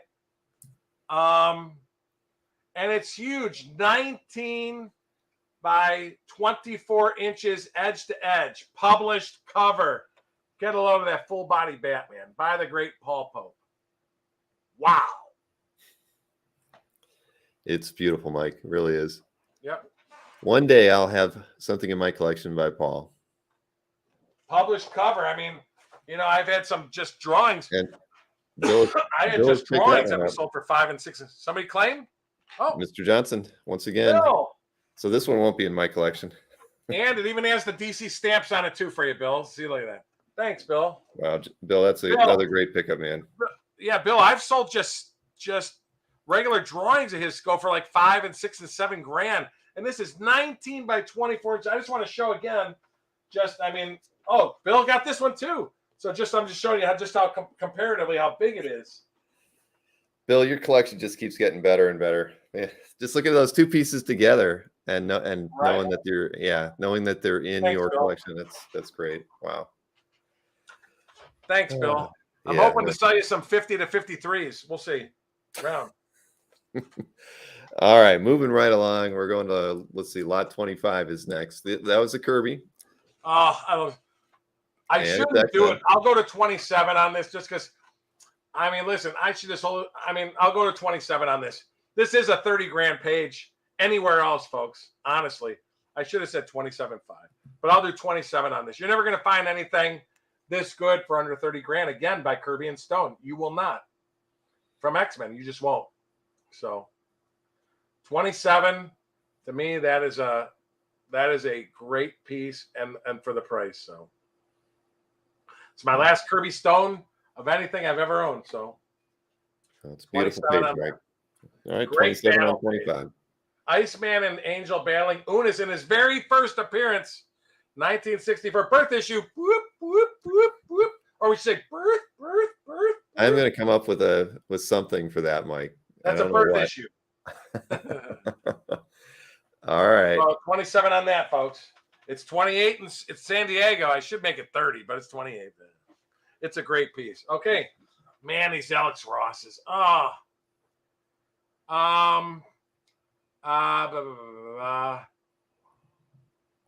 can swing that back. So you were at 27. Yeah. I apologize, Joshua, but I have to stick to 27. I'm sorry. Thank you for the offer, Joshua. No, but thank you for the offer. Absolutely. Yep. But at 27, it's yours, and I will do time payments. So think about it. This one, I will do 26.5 on this one. I was only going to come down $1 grand. I'll come down 1,500. Large art. It's I don't know why it's way more red than it shows on the camera, but that shows it a little. Okay, that shows it a little bit, but anyway, 26.5 I'll do on that one. All right. Large art, Spider-Man, 28 published cover, large art, really nice. Norman Osborn as the Goblin and Spidey. Wow, Yeah, it's a good one. Hey, Joshua said he will shoot you an email too. Sure, So, sure. Yep. And like we said, everybody, if there's We something can work here something that out before Tuesday. It doesn't go to San Diego, so let me know. exactly. And it's Mike Burkey at AOL.com, everybody. So next up, lot 27 by Al Plastino. Plastino, you got the 5 Lex Luthor skullbone heads. That's worth it alone. Look at that. Plastino, I'll do 28 on this one. 28. I mean, Al Plastino, who is the main guy in the 60s, but Superman and his arch enemy, and great image of Superman crunching Diamond Man, getting ready to pulverize Lead Man, and that third guy behind him is the Kryptonite Man. Are you kidding me? Lex doesn't fight fair. But Plastino was the main guy. Come on, he drew the first Legion in issue 247. But I mean, you got a lot of positives here with Plastino, the main guy of the 50s, drawing Superman and his arch villain and the Kryptonite Man, and just a great battle cover, large art, and signed by Plastino at the bottom. Wow.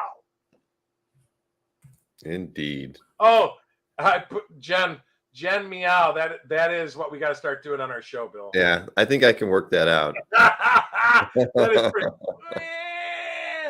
They might think it's a cat. Nice big smack on the rear. That is funny. That's a good one. A crying baby for birth babies. Boy, right, that's a good one, man. 28. I'm going 28 on that. 28. Arch enemy. Superman and his arch enemy by the main guy that drew him for 20 years in the 50s and 40s. I would do 27.5 on this one. But I love it. But again, you get the extra tier of all art. The only issue that Wrightson ever did with the only issue he ever did in Swamp Thing with Batman, published 1973, the last page of the book, and you get this great tier of all art with the Terror and Tunnel 13, all Wrightson, man. Wow. Wrightson, and signed at the top by Wrightson, and signed by Len Wein at the top too. I didn't even realize that. And then Wrightson signed it again down here in the Swamp Things, which is a stat, which was the logo for the letters page. So it's signed twice by Wrightson. And you're at 27,500. I'll do 27.5 on this. And look at the Batman. And look at those people. I mean, Wrightson, to me, in comic art terms, to me, he's a god. Wrightson is one of the greatest. And listen, how good it looks even on the screen you're looking at, it's better in person, folks. And look at the Batman at the bottom. I'm just saying, I could just stare at Wrightson art all day long. I'm just saying how great it is. Wrightson Batman from Swamp Thing yet. Hey, West commented and said, I'd like to try and make a deal on Burkey's spectacular Spider-Man 32 cover on his site. Oh, yeah. West, if you're going to San Diego, we can talk about it. There you go. All right, so next up, 29, another Alex Ross. I'll do 28.5 on this one. I love this Green Goblin cover. Large art, and it ain't just a Spider-Man cover. It's an Amazing Spider-Man cover from the Amazing Spider-Man run. $7.97 from 2018, 4 years old. Great piece. And published in the flagship title, Amazing Spider-Man 7.97. Are you kidding me, Bill? I'm not, Mike. I would never do that. Wow. All right. What was the best price on that one? 28.5. 28.5. West isn't going to San Diego though. Okay. But, you know how to email him, West. Yeah. And signed by Ross right there in the bottom left. All right, 28.5 on that one. Next up is lot 30. Oh, very cool. You know what? I'll do 28 on this.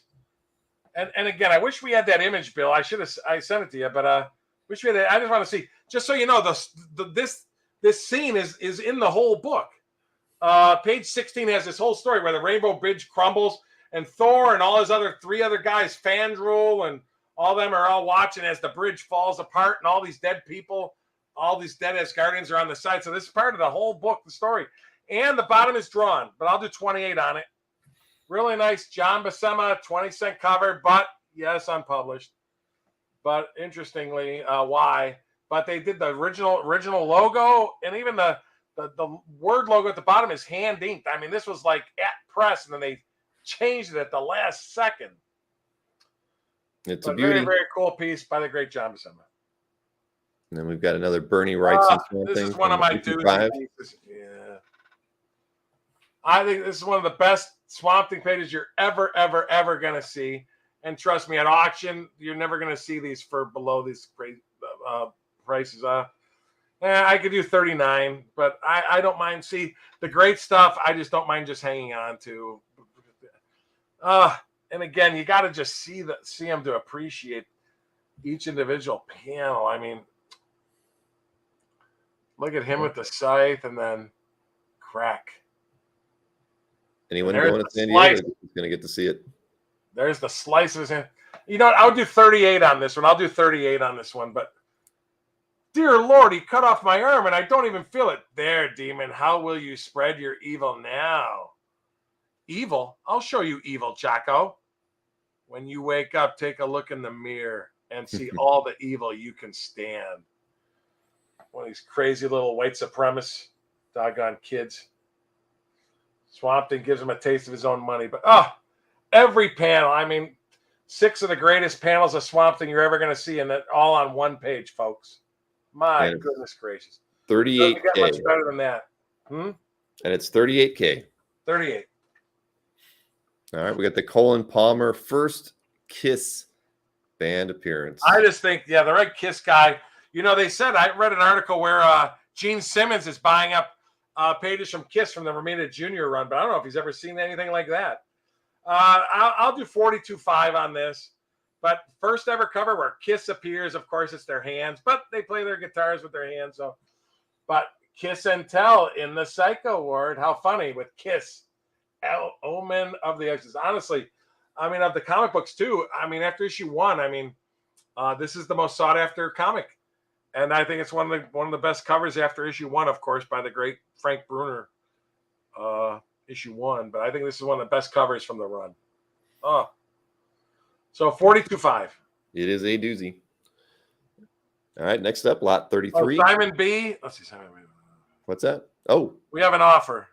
I just moved off that one. Sorry about that. Simon B. No, that's okay. Simon B. I said 42.5. Simon, I'll do 40 if you come up to 40 on it. So I'll knock $5,000 off. I'd do 40 on it. All right, Simon countered at 40. First ever Kiss birth cover. I'm not doing the slap sounds with it. Oh yeah, here, Simon. Birth. Oh man, well, thank you for that offer, Simon. Cover. It was definitely 40 on that, and I would do time payments. So. Yep, and again, if you're thinking about it, Simon or anyone else, feel free to shoot. Oh, he said deal. Okay. All right, Simon B. Thank you so much. That's yours. 40,000. No, that's a good one. I haven't seen that one at your place, Mike. I'm jealous. No, I had that one hidden away. Doggone it. All right. That's yours, Simon. Congratulations, Simon. All right, now we can go over to lot 33. That was the great one, Starlin Wrightson piece. This arguably is one of my favorite pieces on the show. I'll do 43. You know what? Again, Wrightson inking Starlin. It's just one of my favorite pieces. I'm partial to Wrightson. Congrats. That is awesome. 35, 20, and the Werewolf 35. Yeah. 20K. Yeah, I have to pass, but thank you, Giant Size Comics. But I'll do 43 on this one. Jim Starlin, inked by Bernie Wrightson. Bill Johnson. Bill Johnson picks up a third masterpiece. Thank you, Bill. Man, this is a great piece right here. I mean, like Chuck Arnold said, where both creators really come out strong on this piece, and you can see both their work in it. I mean, that's so rare, and yeah, this is just a fantastic piece. And I think Dino said this was at the Society of Illustrators a few years back as well. Yeah, I think I gave that to them last year to show off. Thank you. Well, Bill, thank you so much. Well, honestly, Bill, if we had more than one sale, I didn't even expect to have even more than one sale tonight. So I went into it thinking the same thing. I thought for sure we would. I was more of just show and tell, but hey, I'm glad we're able to work it out. We still got a bunch more to go through. So yeah. All right. Well, next up we go to lot 34. The great Marie Severin. I would do. I love it because there's so many characters. Where are you going to find silvers? This is one of the earliest. This is the first Silver Surfer cover outside of FF that he ever was in to that point. But anyway, I'll do 42 on this one. Again, the corner box art is all drawn, which I think is great. You got 14 Marvel heroes on this cover. 1968 by the great Marie Severin, who doesn't get her much just due, but I just think just a great piece. But 42 on that.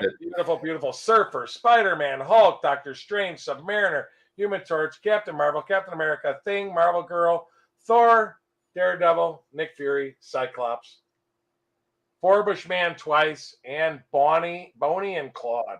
Oh my goodness.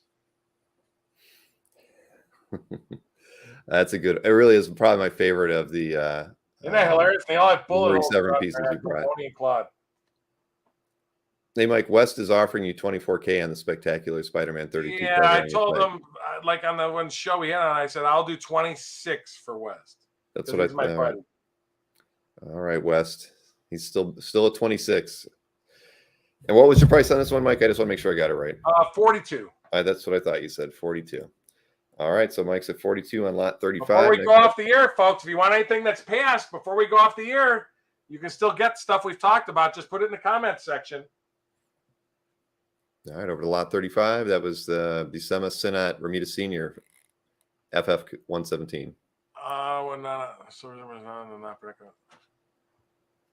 Oh, was he? I didn't know he was. Then I stand corrected. I didn't think he was on any of the. If he was on the one cover, then you're correct. Then I was wrong, Ray. Thanks for that. I didn't realize he was on the cover of that.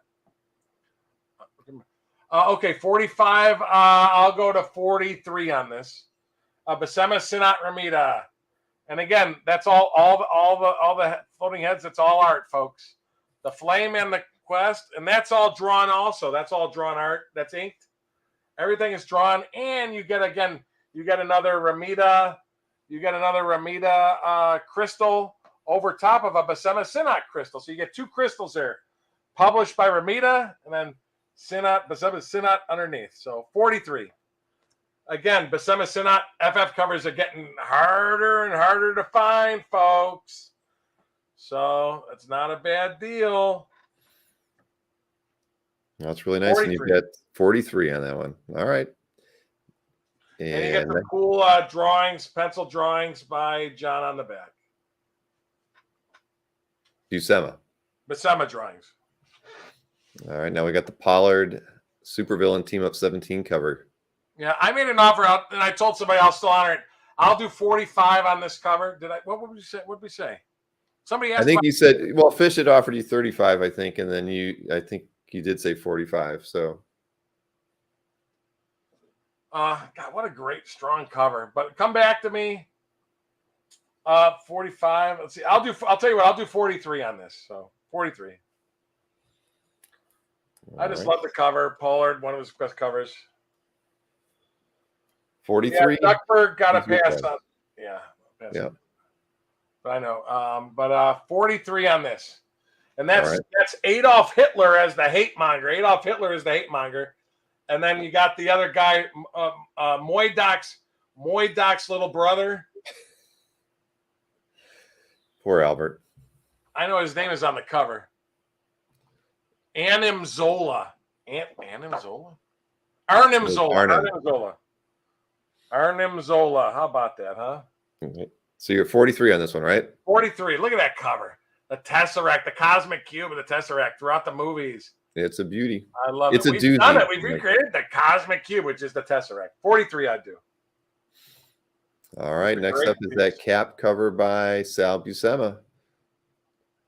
That was the 191 cover. Just for today's show, because of my buddy Alberto wanting, I'll lower it $5,000. I'll go 50 on this. All right, 50. You get a great Cap, a great Falcon, and a big old stilt man busting out from the street, busting up through the window. I've been paid to murder you, hero. Check out all those background people. 50. Really nice. The Trial of the Falcon. And it's all art. The whole piece is art. All the word balloons are all drawn art. 50 on that. Yeah, that's really great. Nice cover. Great piece myself. 75.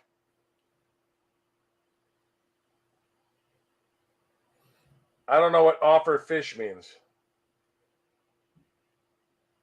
I think he's trying to suggest that you are the prior piece offering fish a different price.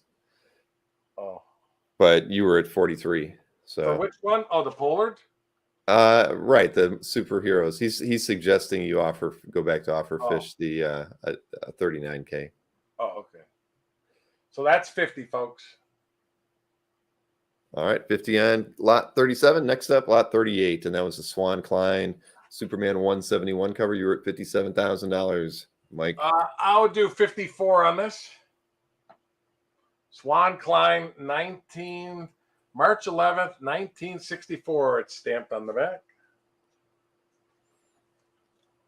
All right, 54. Very, very cool. Swan, bearded Superman by George Klein. Well, that's actually the caveman. Superman's actually on the left. He stole his costume, and now he's beating the crap out of him because there's a red sun. Man, it's like Fred Flintstone gone wild. 50. Matter of fact, I'll do 53 before the end of the show. 53. Everything I learned about having a happy marriage, I learned from the Flintstones. Oh, yeah. Yeah, you sneak out at night, go to the Water Buffalo Lodge. As people know, the Flintstones were named after the honeymooners, you know. Yes, the whole bunch. All right, next up, lot 39. That was a Swan Klein. Bam! Zoom! To the moon. Okay. On this one, again, if we were doing a cash deal just to get it done before the show, I would do 55 on this. Swan Klein. Wah, wah. First appearance of Ziggy and Zaggy. The Brats from Outer Space. 315 was their first appearance. So, yeah, we don't need a laugh track for that, Mike. You're just gonna have to do it every time we first page. I know. I have to give. Whoever the guy that did that. If he buys a piece of art from me, I'm to send him one of the Romita daily books. Or if he goes to San Diego, that was a great thing. I owe him a Romita book next time I see you, or you buy something from me. You get a Romita. I have the Romita hardcover dailies in a big thick volume. That's like $40. You get a free copy of it. Next art deal we do, or if you send me $25, I'll ship it to you. But hopefully I'll send it in an art piece to you. So this is 55K on this one? 55 on this one. First appearance of Ziggy and Zaggy. Nice Superman Swan Klein, 1964, yes. All right, lot 40 is the Ditko Creeper. Oh! You were at 60 on this one. Creeper, Steve Ditko, and the best battle pages in the entire book. I'll do 58, but I'd like to. This is a doozy, folks. When you talk about birth, the Creeper birth issue, and pay. This is the Creeper. Showcase 73, the very first Creeper, pencil ink by Steve Ditko in 1967. I kept thinking it was 68. It's actually 1967, folks. This is right after he left Spider-Man. Right after he left Spider-Man, he drew this. Oh, my Lord. Shortly after. I know he left Spider-Man in the 66, but I'm saying this is probably one of his first gigs right after. My goodness gracious. He probably did a little bit of Captain Atom, too, at this time. But, oh, my goodness, 58. Doesn't get much better than that, folks. First Creeper, all-out battle. Oh, my God. And getting ready to leap on his back. Look at that at the top. I mean, oh, my goodness gracious me. All right, so 58K on this Ditko. Lot 40. Next up is lot 41. The Bernie Wrightson cover that he drew when he was 22 years old. First Wrightson Marvel cover. Are you kidding me? Art drawn all the way up through the logo. Are you kidding me? I wouldn't kid you, Mike. This is historic. People know how much I love Wrightson too. But anyway, I'll do for the show. I'm feeling good. I'll do 65 on it. So I love it. And what a great horror cover. You got 5 gargoyles in the background too until the one comes alive. At the 12th stroke of midnight, you die. Gotta love those faces. Matter of fact, he said, the tall, skinny guy, believe it or not, I believe Wrightson emulated himself as the tall, skinny guy on this piece, by the way. He said he put himself as some of the people on the covers. And I believe, I mean, it sort of looks like Wrightson himself back then. He's 22 years old back then. But right when he's starting his horror stuff, folks. Wow. All right, so $65K on lot 41. Wow. Just a great piece of history. First horror cover for Marvel by the great Bernie Wrightson. Wow. It's a doozy, And Mike. drawn all the way through the logo, too. Art inked all the way through the logo. All right, next up is the Marvel team up, Spider-Man and Brother Voodoo. Oh, Dane Romita Sr. Gil Kane inked by John Romita Sr. So I'll do 72. So again, I know of guys in San Diego that like it, but I just can't believe the detail and how gore. I mean, this should be like an EC cover. I was shocked that Marvel would actually have a cover with a guy putting a knife to the girl's ripped dress, showing half her cleavage and get ready to slice her neck. I just didn't think they'd ever have that, but the detail is just extraordinary.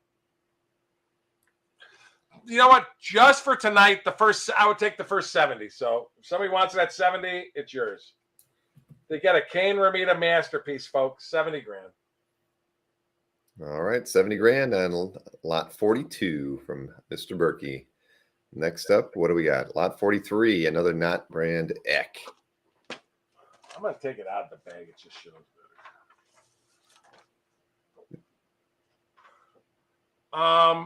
And the cornerbacks art, I will knock off 5 grand. I'll do 90 on this. Large art. If you're an X-Men fan, you get all the X-Men. You also get Daredevil and Sunk Mariner. But just a great, there's 9 heroes and 3 villains. And large art, 1967 by the great Maurice Severin. I just love this piece. Just so cool. Beautiful art. Yeah, stamped on the back, June 7th, 1967. And the corner box art is all drawn. Yeah, that's sweet, man. Large art Marvel covers, folks. They're going by the wayside. They're hard to find from any title that has to do with superheroes. And Maurice Severin was the perfect person to work on these. So just great. Yep. So you're at 90K on lot 43. We got 10 more to look at here. So next up is the Tales from the Crypt 27 cover from 1951. Are you kidding me? I wouldn't kid you, Mike. It's by Wally Wood, and you were at $100,000 even on this beauty. I like that cover. Let's see.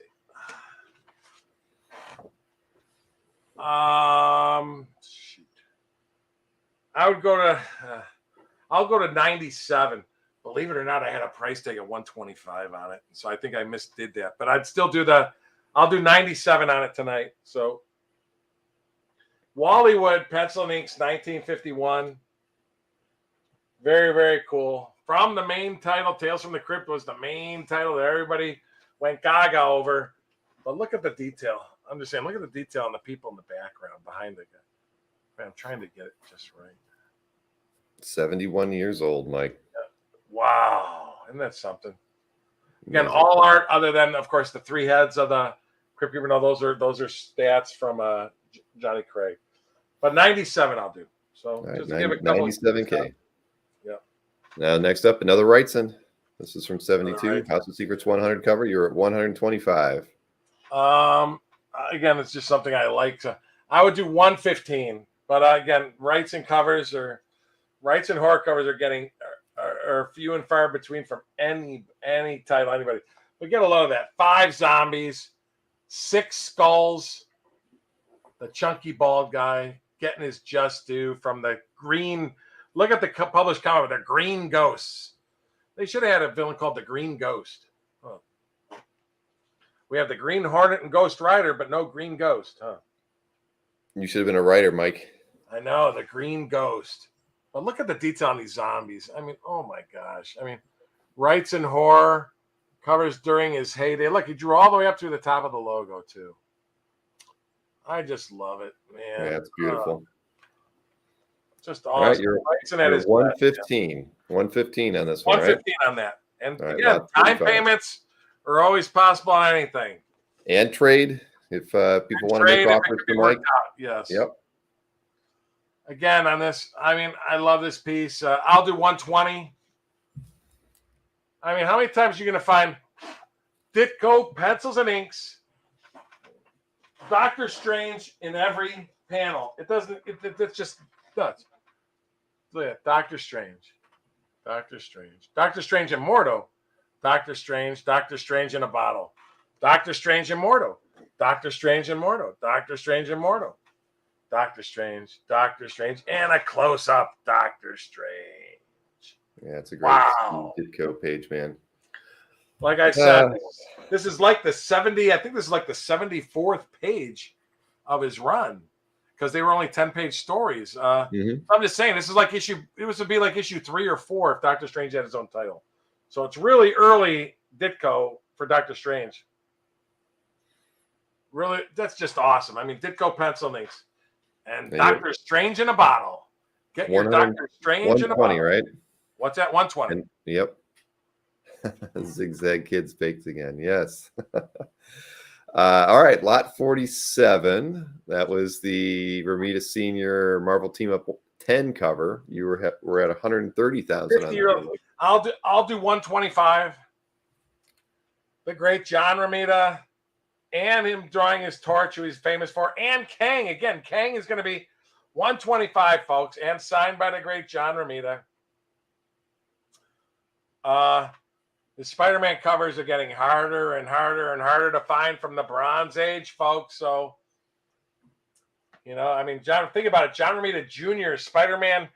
John Romita Jr. just did a Spider-Man at auction from 1980. Spider-Man and His Amazing Friends. That cover went for $168,000 for John Romita Jr. But I'm just saying, pencils and inks, early 70s Romita Spidey. Wow. All right. It is a doozy. And it is $125,000. And Kang is going to be a major player in the cinematic universe. I just thought it's cool. Spidey and Torch, they were on Marvel Team Up 1. They teamed up. They were like one of the Marvel's favorite team ups together because they're the same age as Spidey and Torch. And you get Spidey and Torch here against the Man of Tomorrow, but not Superman. All right. Final 6. The final 6 are here, Mike. Oh, what a great cover. I would do 145 on this. This is the best Buckler cover you're ever going to find. Arguably one of the best covers in the 70s. I really believe this is the best cover Buckler ever drew. I mean, there's a couple of FFs I really like too, but for Avengers anyway, it doesn't get much better than this. The battle scenes behind them, and then a great Vision and Wanda. Then you got Thor and Iron Man battling to her left. You got Cap and Black Panther battling to the right. And inked by the great Joe Sinnott, which makes everything that much more amazing. Oh, great cover. What'd I say, Bill? You said 145, Mike. I'll do 140. 140. So. All right. 140. Time payments are possible too. 140 on your lot 48. Yep. Buckler Sinnott Avengers 113 cover. 140. All right. Next up, lot 49. That was the Colan 1967 Tales of Suspense 95 cover. For tonight, let's see. You know what? I'd knock off. I would do 165. So one of the biggest, best twice up covers, and the second appearance of the Gray Gargoyle. And you got Agent Stillwell in the back. If a Man Be Stone. Again, large art Iron Man is getting harder and harder to find. The only large art you're finding now is Tales of Suspense, 39 pages now. Whoever's selling those is doing the right thing, selling them one at a time, but he's maximizing his numbers. But, I mean, can you find I don't know if you're ever going to find a larger Iron Man on a cover. Look at that Iron Man image on the cover. Inked by the great Jack Abel, which is an extra bonus. And you're at 165 for this one, right, Mike? 165. Matter of fact, I'll do 160 just to keep things going. 160. What the heck? All right. 160 and time payments are available. Large art. 4 more pieces to look at, everybody. Next up is lot 50.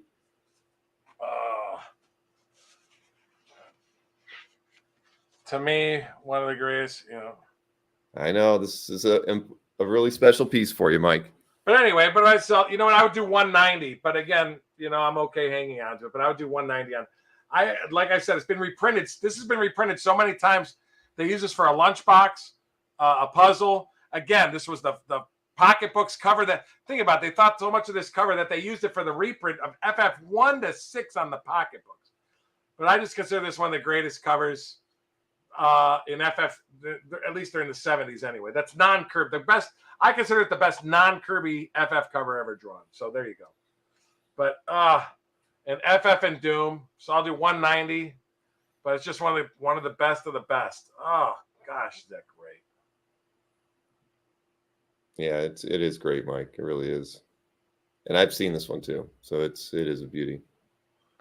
Just everything going for it, and again used for the cover to the pocketbooks too. But 143 again. Joe Sinnott makes everything doubly great, and again, ink, just like the Avengers cover. Joe Sinnott inked this. Joe Sinnott inked, and wow. All right, 190 on this one. Just three more to look at here. The next one is the McFarlane. This was lot 51 from Marvel Tales 239, and you were at 200,000 on this one. You know what? I'll do the same for the because I'm keeping it at 200 for the show. I'll do 190 tonight. Again, you're not going to find McFarlane Spider-Man covers anymore, folks. They're just not out there. I said unless it's a really terrible cover, you're never going to find another cover under 200 grand ever again, ever, of anything by McFarlane Spidey. So, again, one of the largest issues. This came out a month before Spider-Man 1. And so, to me, everybody says Spider-Man 1 cover. That's like his heyday when he was doing everything to the max. To me, this is him doing everything to the max. I mean, look at the webs. Then you get the Beast yanking down the logo. But 190, really awesome. And then again, the Beast at the corner box is drawn art, but they had to pull the glue. There's glue stains on it, but it's all art. And you can see the same image on the comic book, the direct version of the comic book. So, that's it. All right, 190 on this one. So 2 more to go. Next up is the Romita Senior. My Romita cover, yeah. You know what? If I had a buyer just to not take it to San Diego and save me space, I'll do 265 on it. So if I got the right buyer, but if not, I'll just keep it and take it to the show and try to get my number.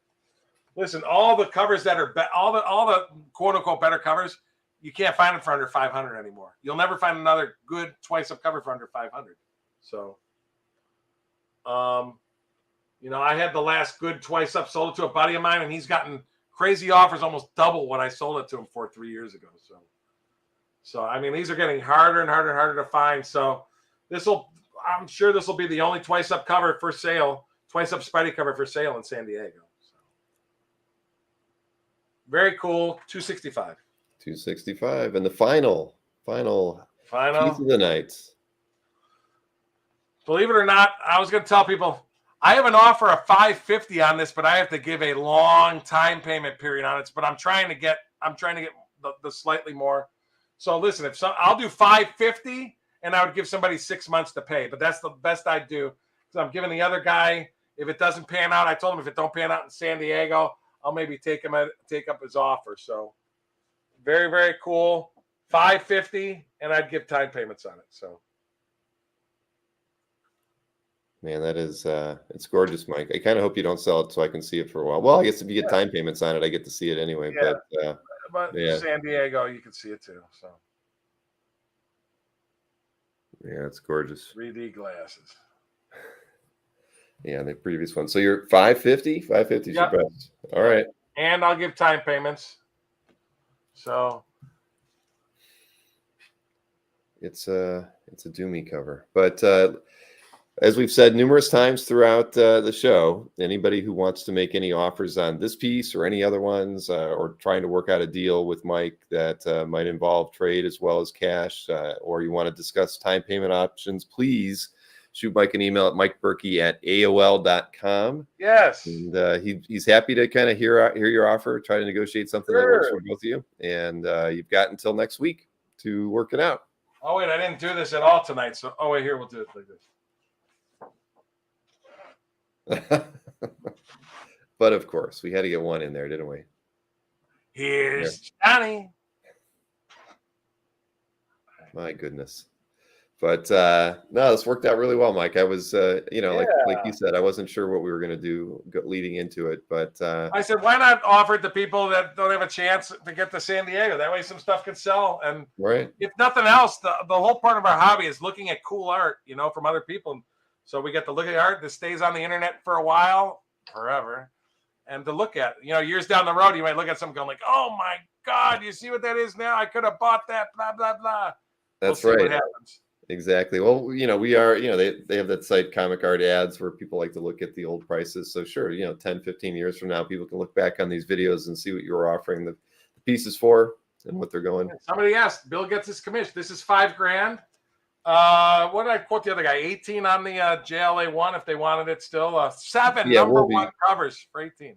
Wolvie fan offered you. Yeah, if he's interested, let me know. I can't remember what he offered you. Oh, 16. But he said he was going to email you too. So look for that. That's right. Yeah. Okay. But I hope to see a bunch of people. I'm at booths 4400 and 4402, right next to my good buddy Mark Hay, who's at 4406 and 4408. So we have that whole island. Me and Mark Hay from Splash Page, 4400, right by the Johns, which is nice. So I just come right by and say hi. Bill will be there too. Anthony Snyder will be wearing his diaper on Saturday of the con, but we're going to have our Dueling Dealers show tomorrow night under $1,000. We have our show tomorrow night. I got to get my art ready for that. Yeah, you got a lot of work to do before there. And I will be hanging out with the guys throughout the show. And we'll pick a time where we're all together in the same booth, since Anthony's in the same aisle as Mark and Mike are. And Sharon will be with Anthony for part of the show. So we're hoping to all get together for some group shots, probably on Saturday at some point. Make sure you take pictures of Anthony in his diaper and put them and show them to Bill so he can have him on our Dueling Dealers show the week after. Exactly. A little bit of video clips that would be helpful too. We'll work Holy it out. Crap, we went over 3 hours. I didn't even know that. Well, look I got bags under my eyes. I didn't even know that. I thought it was like 11 something. Holy moly! That's because you wake up in the middle of the day. I know. You're like a vampire. So listen, everybody, thank you for tuning in. This was a whole lot of fun, and we're always experimenting with stuff here, that. But this was good. I think it makes a lot of sense to preview this stuff because so many of the people in the audience don't get to go to the shows, and San Diego's a big one for you and a lot of other people that go there. And this worked out really well. Hey, we'll do this every year. I agree. We certainly will. So, we'll see you again tomorrow night on Dueling Dealers. Yes. At 9 p.m. Eastern. Mike and Anthony going against each other on $1,000 and under show.